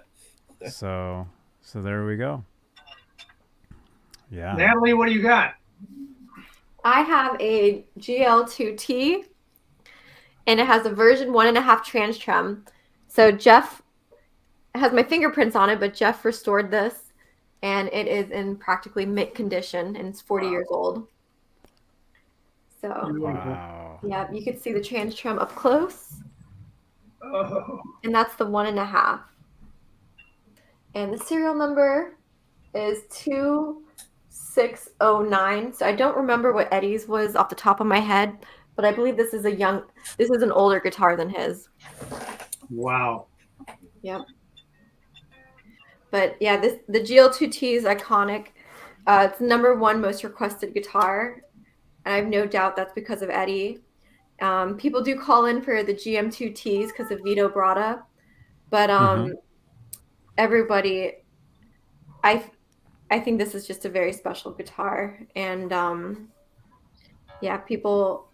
When I first spoke to Ned, he was actually the one that broke it to me that Eddie played a Steinberger, so he was the first person to tell me, and tell me like what it did for Steinberger, and the impact that it made. And then, of course, we had to do face plates on those. Would be sent to, if I remember right, his name was Jim O'Connor, who was the guy that Eddie had designated as the guy to do the artwork. The only guy he painted the stripes. Yeah, on the plate and stuff.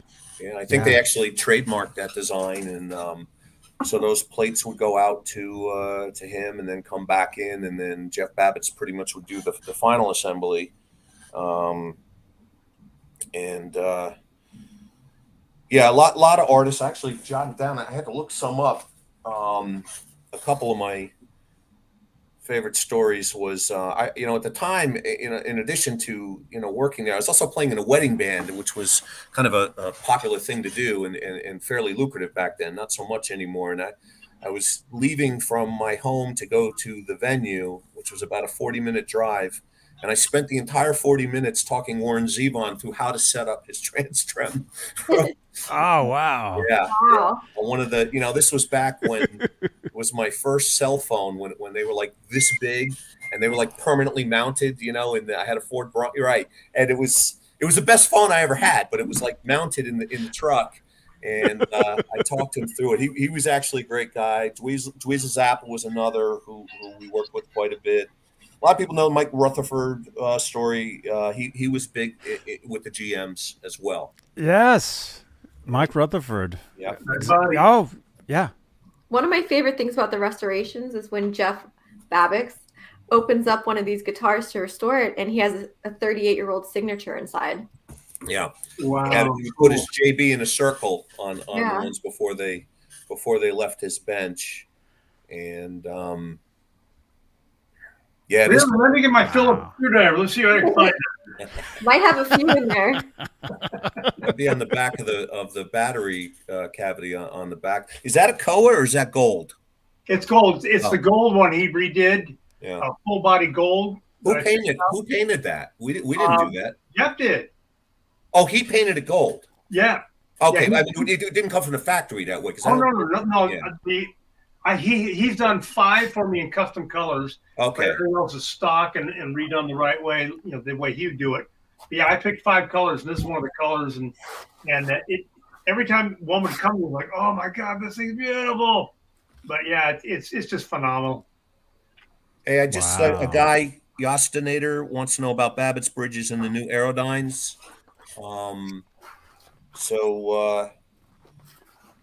They use our cam saddles. It's a floating trem. I'm assuming you're talking about the tremolos. You're saying the Thoughts versus the Vega Trem. Vega Trem is a cool tremolo also. But with everything with what we do at Babbitt's, it's about that cam saddle in the housing, which gives like 50 times more string transference. So you have a lot more sustain, pitch stability, and dynamic range with it. So that's why you get that sound. Plus, it's a little softer on the palm of your hand because you don't have set screws sticking out the top. Nothing against the Vega Trem. I think they're doing a really, really nice job with what they're doing. At some point, I'd like to be able to offer our saddles on the Vega Trem. But that's what they use on the Aerodyne Strats, and they're made out of the Fujigen factory in Japan. And like I said, we're really happy to have. That was a long time coming. It was, when you're dealing with a company like Fender, man, there's a lot of emails going back and forth, and designs going back and forth, and it can become tedious. And but they did do it, and it was kind of a watershed moment for us because Jeff and I have been talking to so many other companies, and there always just seemed to be this little hesitation. And then when the Aerodynes got released, all of a sudden, it's kind of like, okay, if they'll do it, then we'll do it also. And this last NAMM show, we were just jam packed with people coming on board, and so I'm real excited about what we have coming up. But that's the deal with that. It's always Algin says he digs the Babbitt's Trems and the FCH. So there you go. That's Algin endorsing it right there. And Algin's forgotten more about guitars than most people will ever learn. So. Wow, dude, I'm excited for this next NAMM show. I'm going to be there. I'm excited to meet you guys in person. I should be there. Huh? This should be my first NAMM show. You'll be there? Awesome. Oh, good. I'm going to ask you that if you're going to be there. Hey, we all going to have to get together and have Jeff last lunch. Sounds great. You know what? We'll do that as long as we can all sleep in your RV. That's doable. We have a pool, we have a pond, but And we'll eat steak. steak. Oh, on a fork. Stick a fork in the 48 steak. ounce steak. Yes. Not an ounce less. That was a classic, and I was amazed when Vito had remembered. Well, I guess it's something you should remember, but he was a strong proponent of what we were doing, and like I said, just a wonderful guy to deal with. Really knows his guitars. Yeah, he's talented, Yeah. and he's a great guy. Yeah. I mean, that's White Line. I mean, that's my era growing up, buying my first, CDs. I had that CD. I remember the music video. I remember seeing him playing those guitars. And like I said, I was introduced to these guitars, the Headless, through Eddie Van Halen, through him playing them. Mm-hmm. But then I remember the Vito Bratta ones, with the body, like all the ones that Todd has behind you there. And it's become such an iconic. I can't play like Vito. I can't play leads like Vito, and I don't look like Mike Tramp. So this is horrible.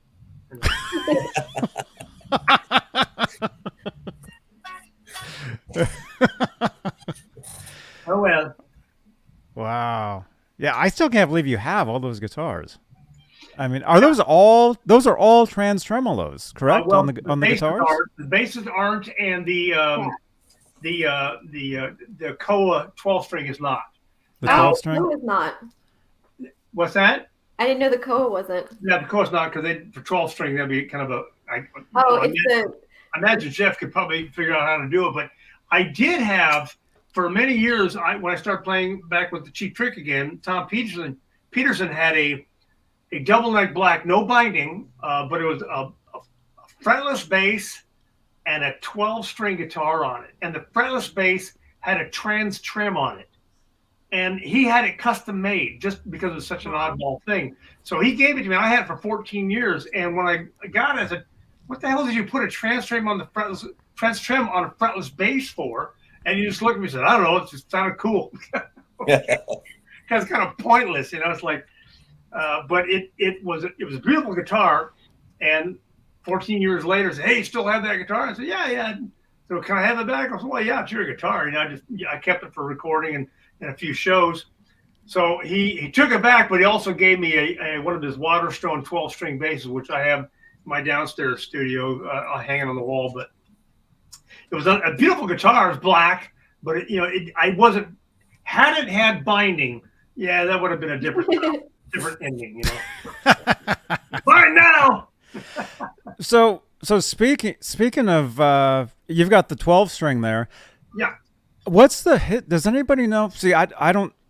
There. I've seen photos of. There was a Young Guitar magazine. It was a book edition on all of Eddie Van Halen's. Well, not all of his guitars, but a lot of them. Mm-hmm. And there is a headless 12 string that Van Halen had, and instead of it, had the faceplate, painted up, and instead of it saying 5150, it said 0812 on it. I've never heard. Do you guys know anything about that guitar, a 12 string headless that Edward had? The 12 string Steinberger bridge is really engineering brilliance. I don't know if Todd, if you can. Ned The Yeah, grabber Ned is showed me this bridge in person, how to tune this. Yeah, I mean, you have one knob Amazing. that you would pull out, and then you could slide it along the bottom of the bridge to whatever string you were looking to tune. It's And I think Todd amazing, can, yeah, amazing piece of artwork here. yeah, I'll get it in the light here if you can.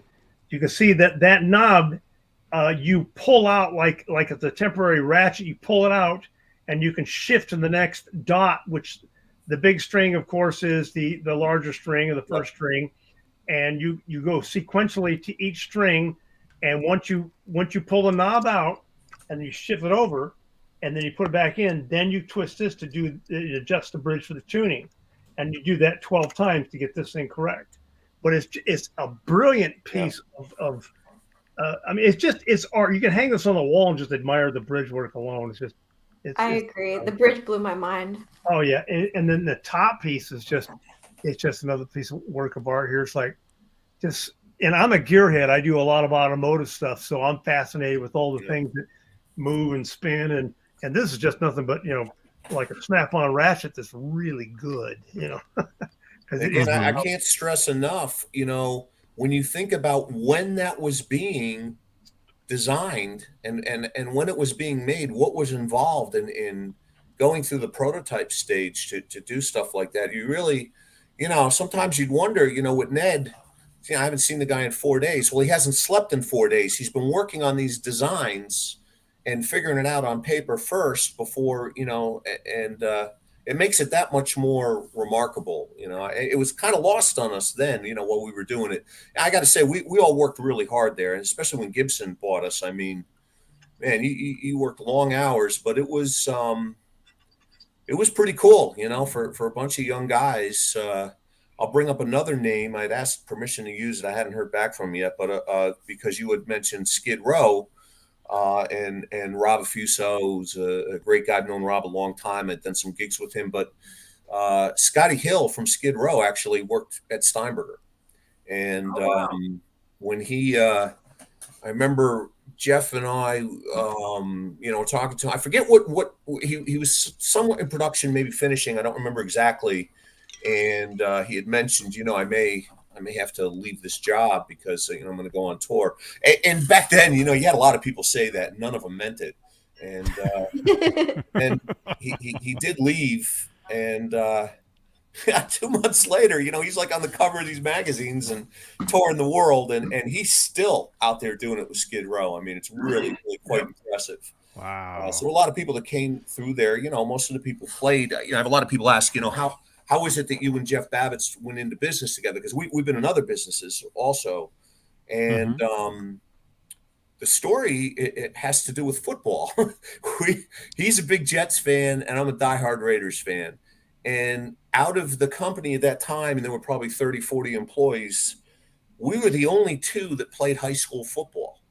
So, I mean, everybody else was more into other, traveled in different circles.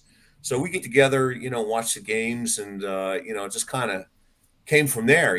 When he decided to launch this company, the Babbitt's Guitars Company, we were working in another industry. And I remember him bringing his design of his acoustic guitar into my office, and he said, I have an idea for a guitar. And I remember thinking, just forget it. Just no. The answer is no.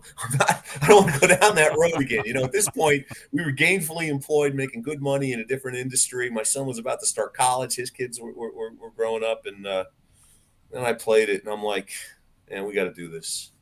And we did. And that was 21 years ago, I guess. And then 12, 14 years ago, came out with the hardware. And, like I said, these last couple of years have been, huge for that. We got Warwick handling distribution all throughout Europe, Soundhouse handling all the distribution throughout Japan, Solo Gear handling it all through Canada. We've got 6 high-end retailers plus our own website, because, again, like John, you and I were talking about how it's different now. Now you have this concept called D2C, direct to consumer. So no more margin needed to pay a rep or to pay this, so you can actually bring the cost down and actually make more. And, that, especially when you're trying to get new technology out there, that's worked out pretty well for us, and it's continuing to grow. But that's how that came. It was all because of football. And, we still text each other on Sundays, with the games, because he's not real happy about losing Aaron Rodgers that quickly. But they still have a strong team. We'll see how that ends up. Mm-hmm. I'm scrolling through the chat here. Let's see. Somebody was asking earlier. What are they? Somebody was asking, is it a locking tremolo like a Floyd Rose? Are they asking about the trans tremolo or or one of your tremolos? Trans trem can be locked, of course, and so can ours. I mean, you can deck ours, so it doesn't move. If that's the trans trem. That's how it works. That's how you're able to change keys. You lock the bridge in a certain position to get a different key. Like the Van Halen song. If you want a good example, listen to the song "Summer Nights." Summer Nights, yeah. Listen to Summer Nights. He plays the beginning in one key, and then he plays the rest of the song in another key, and that's with the trans tremolo. So I realized that yesterday. Brilliant. Mm-hmm. Yeah. It's just an amazing invention. And now again, back in the '80s, it was like, wow, that's crazy. Now it's more normal. Yeah. Especially seeing other companies with headless guitars. I mean, they're all over the place. I mean, you go to NAMM now and you see every other booth is a headless instrument. Look at what Steinberger's done. I mean, it's remarkable what Ola's been able to do. And he's got other innovations happening. His neck profile is different. But yeah, it has become. Now, I think another reason why that may have happened, there's been a resurgence of what they call prog rock or the prog metal guys, and also the multi-scale stuff that's become very popular, and fan frets.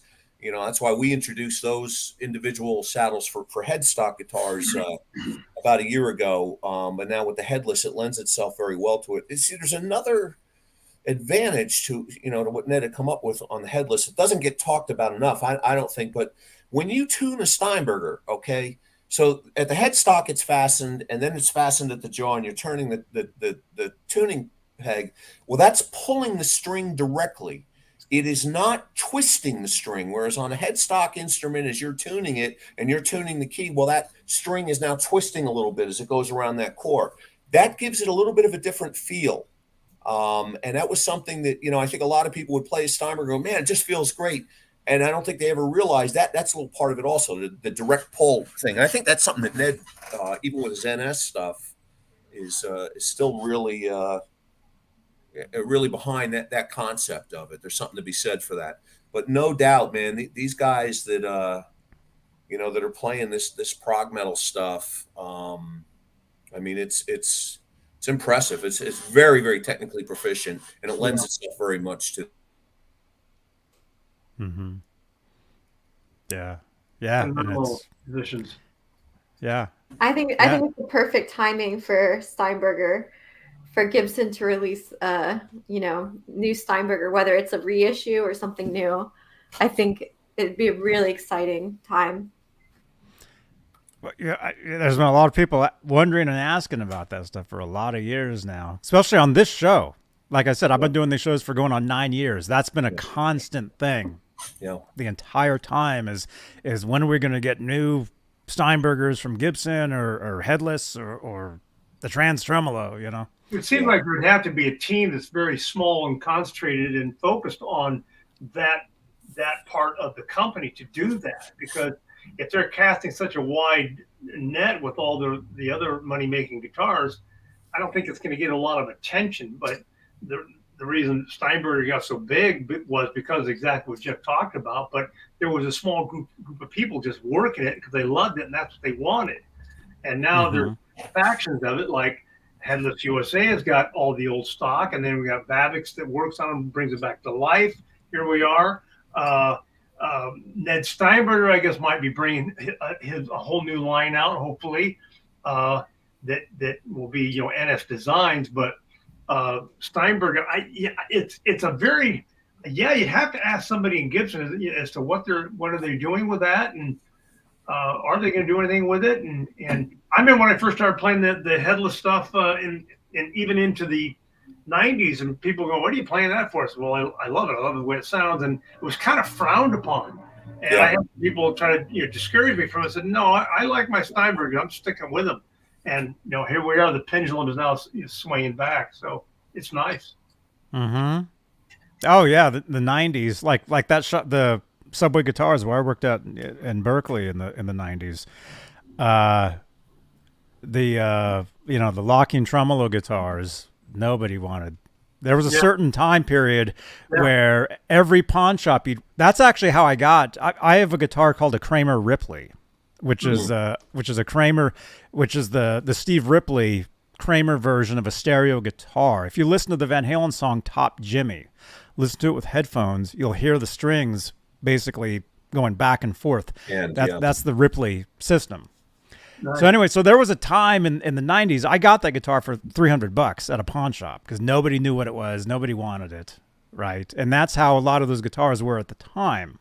So I can see you playing your Steinbergers in the '90s, and people being like, "Why are you still playing that?" Now Yeah. there's this. Mhm. Now it's the opposite. yeah. Yeah. Or now there's everything. Now you can play anything now, and That's it's good. cool. Yeah, that So. that is true. I think that Natalie is going to hopefully enjoy the apex of the headless resurgence. So we'll see. Yeah, I mean, I've noticed just since I've come into this role, there's been a difference in the headless, resurgence. And I've actually had like a magazine reach out to like ask me about, what I think of the resurgence. And yeah, it's fascinating to see it. And I believe the new Babbitt's bridge is going to be able to accommodate 7 or 8 strings, multiple strings, right? Which is really Yeah. cool. And Yeah. When we amazing. set out to do that, we knew, you know, we kind of have a saying here, Jeff and myself, is, let's not have apologies right off the bat. We've been doing this too long. So, if you put out, strictly a 6-string bridge, in about 8 seconds, you're going to get 6 emails saying, "What about 7 strings?" There you go. So we figure let's be ready to handle it all. Again, our concept with it is a little different. We sell to a lot of what we call boutique builders because there's been a real resurgence in them now also. I mean, there's guys who are really good, local guys that can build instruments exactly the way you want it. And, we've done very, very well with them. They kind of embraced our technology. And, so as an aftermarket, I'm not quite sure. I do believe that they will be retrofittable on Steinberger fixed bridges. I think, there's a need for that. And, it's kind of interesting, for Jeff and I, and Jeff in particular, to, we're still really tight with Ned. He came and visited us. It was a couple weeks ago. He was a guest at my wedding. I mean, we were all really really close back then, and through the magic of Zoom and FaceTime and all, we've been able to remain. He's living up in Maine. I actually own a place not too far from him in Maine, and every time I go up there, we're saying we should get together, but I still remember him bumming cigarettes for me, and I haven't smoked in like 30 years, but I don't want to get stuck with the tab or whatever. But I'm sure I definitely will meet up with him there. We see him at NAMM. We get together every January. I don't know if they'll be doing summer NAMM. I used to love summer NAMM. I used to like having a reason to go to Nashville without being yelled at by the people at Gibson from when they owned us, because that's a lot of what that would be like. And I don't know if they're going to do summer anymore. But we'll definitely see you in Anaheim. I'm heartbroken that is it Jim Bob's Tacos, that chain went away. Do you have them there in Santa Cruz? I don't think so, but they were in LA and Anaheim, and they were the best. I could do about 14 of them at a Were they in the food court there at the Marriott? No. They were they had their own franchise locations throughout Anaheim. And I was amazed after I just don't think they were able to, come back after the whole COVID thing. So, but, yeah, it'll maybe there'll be a Hawley. I'm not sure. They're definitely lobbying hard for people to come back and exhibit again. This last NAMM was bigger than the previous one. Yeah. People are less afraid of traveling too. I think is part of it. There's a cool concept they had too. Rather than booths, you could actually rent. You probably saw these offices on the show floor that were enclosed.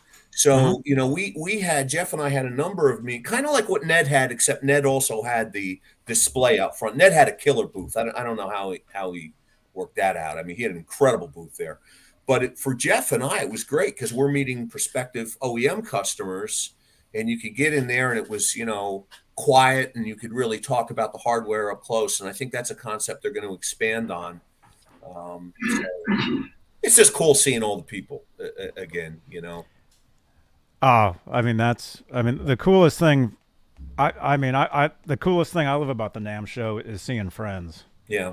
Going and catching up with the people and hanging out and because of what I do here, I live streamed my last NAMM show. Oh, did you? I walked around for 4 hours. Yeah. And it was awesome. Yeah. So you guys, what are we doing on time? Looks like we're about 5 minutes till. I told you this goes by quick. Yeah, amazing. Okay, so we have a giveaway. Thank you again, Natalie, Headless USA. If you want to win, you got to participate in the live chat, either YouTube or Facebook. So if you're watching us right now, we got about 100 people watching. Everybody press number 1 in the chat. Everybody, press 1. You can't win unless you play. That's right. That's what Rick Nielsen. Unless you play a headless guitar. There we go. Everybody press 1 right now in the chat. Let's see it. Here we go. See, eventually, this is how the chat will be normally. In another 9 years, it'll look like this. Todd, your wife pressed 1. She's not allowed. Oh, good. Yeah, I need another amp, but no, I'll take it. I want it. It's got that cool logo.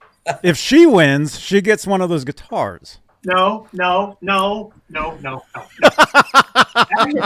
guys have our own guitar that stays at our place, and I'll pick that up and play that because these all get put in a giant fireproof gun safe, that only I know the combination to. No girls, no wives. Oh my goodness. Okay. Hey, 40 Grit. Hey, man. What's up? All right, here we go. We got the giveaway tool right here. And then, so usually after we do the giveaway, that's when everybody like bounces.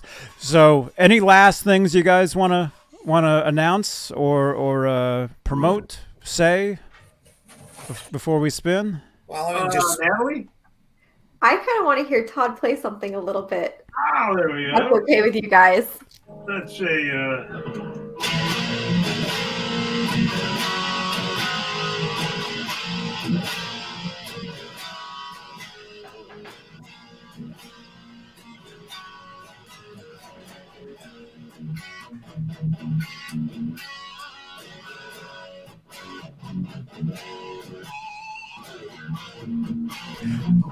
What amp are you using again?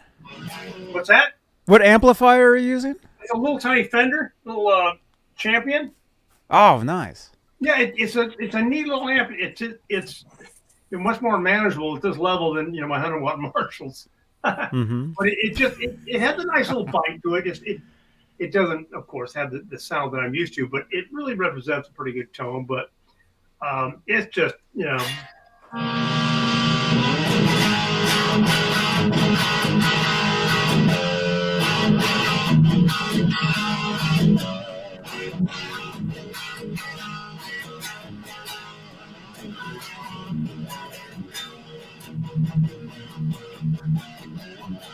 it's just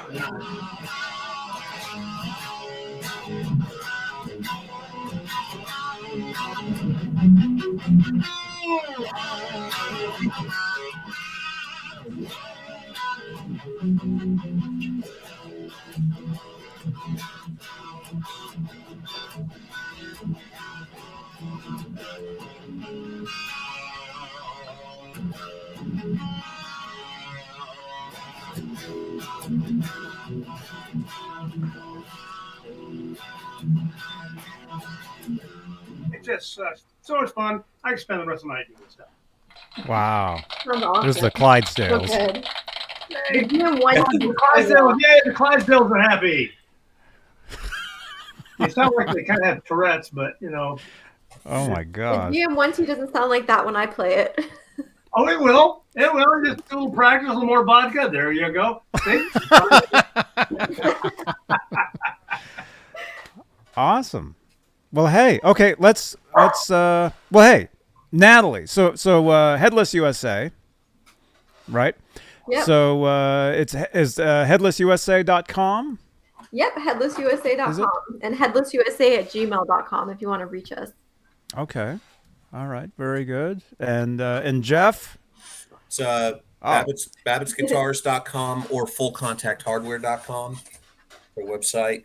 It's pretty easy to find. A Facebook page, a lot on Instagram. And Johnny, thanks very much for inviting us to participate. This is it's my first time doing this, and really was fun and really great the way you set it up too, I have to say. Thank you, man. I mean, you guys, people don't even know this. This is like a year in the making, right? I reached out to you guys like a year ago or something. Wow. And right, Natalie? I reached out a long time ago, and then I was given some names Yeah, I think and numbers. Jeff's brother Eric was like, Yeah. you know, Right. I think it was even on Twitter.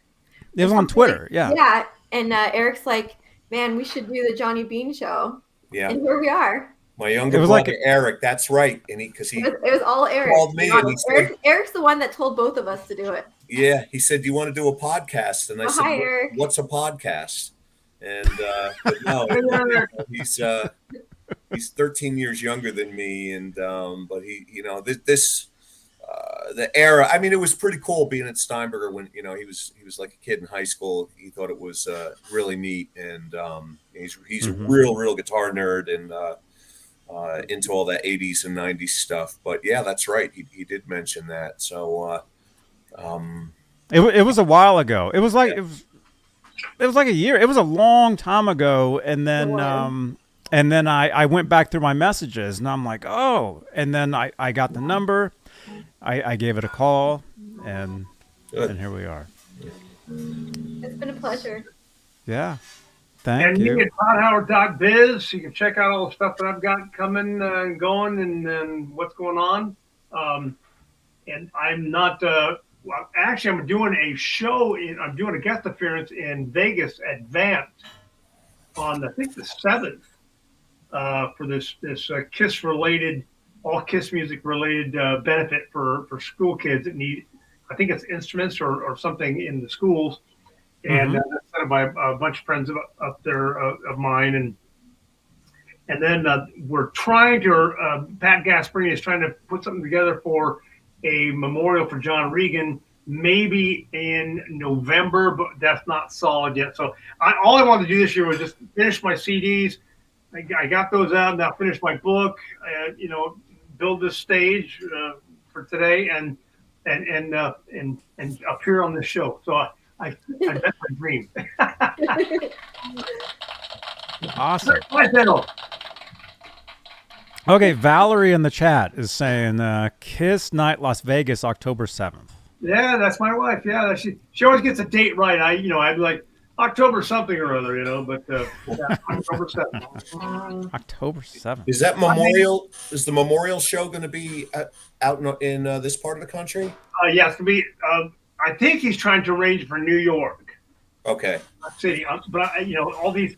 I'd probably speak a little bit ahead of it because, you know, poor guy's trying to assemble everything and everybody, and that's like trying to walk cats with balloons tied to their tails. So it's not a bloodless event, you know. Man. Okay, so all your links are in the live chat there on replay or down below in the description. So make sure everybody watching, you smash that thumbs up and visit their links. And I'll be seeing all you guys at the NAMM show coming up in January. So let's spin. So again, we're giving away. It's a it's an amplifier, right?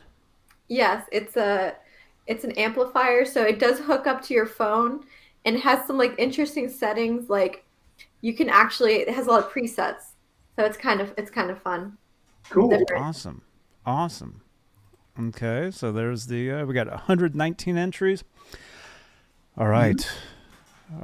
So all right, here we go.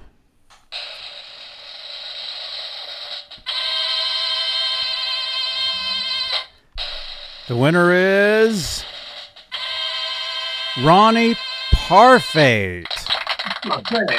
Yay. Ronnie, you're the winner. So Ronnie, please text me. I have a phone number. Where is it? Is it that one? There we go. 415-952-3263. And actually, I have a card that says it too. It's bigger. There we go. 415-952-3263. Text me your info, and we will get that out to you. Compliments of Headless USA. And Natalie, thank you again. Anytime. Fantastic. Right on.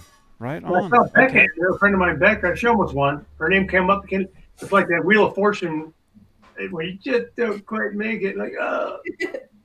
But I saw it. Damn, that wheel's broken. Try it again.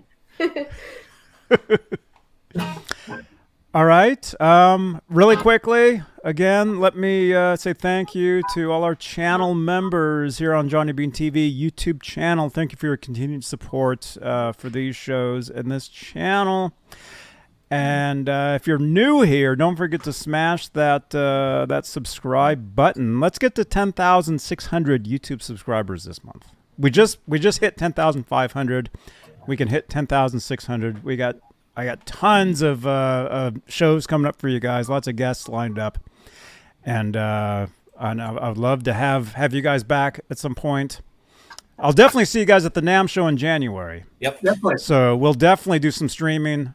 We'll do some stuff from there. Meet in person, Johnny. Nice. Yeah. Yeah. Yeah. We'll have a steak. And Natalie in person. Yay. Yeah. Yes. But she'll have a 12-ounce steak, not the 48. We'll see. I got the fork, mister. I'll tell you when I'm eating. Yeah, no knives, guys. Only forks. Only forks. I'll say Okay. All right, you guys. Thanks for watching. And so the way this works is I play an outro video, and then we're done. We can say goodbye just off the air real quick. Okay. Todd, thank you. Thank you. Natalie, thank you. Jeff, thank you. Chat, we love you guys. Thank you so much. I will see you guys tomorrow. I have a show called Saturday Night Live where we hang out and BS. Actually, maybe one of you guys would like to join us for that at some point. It's a lot of fun. Possibility.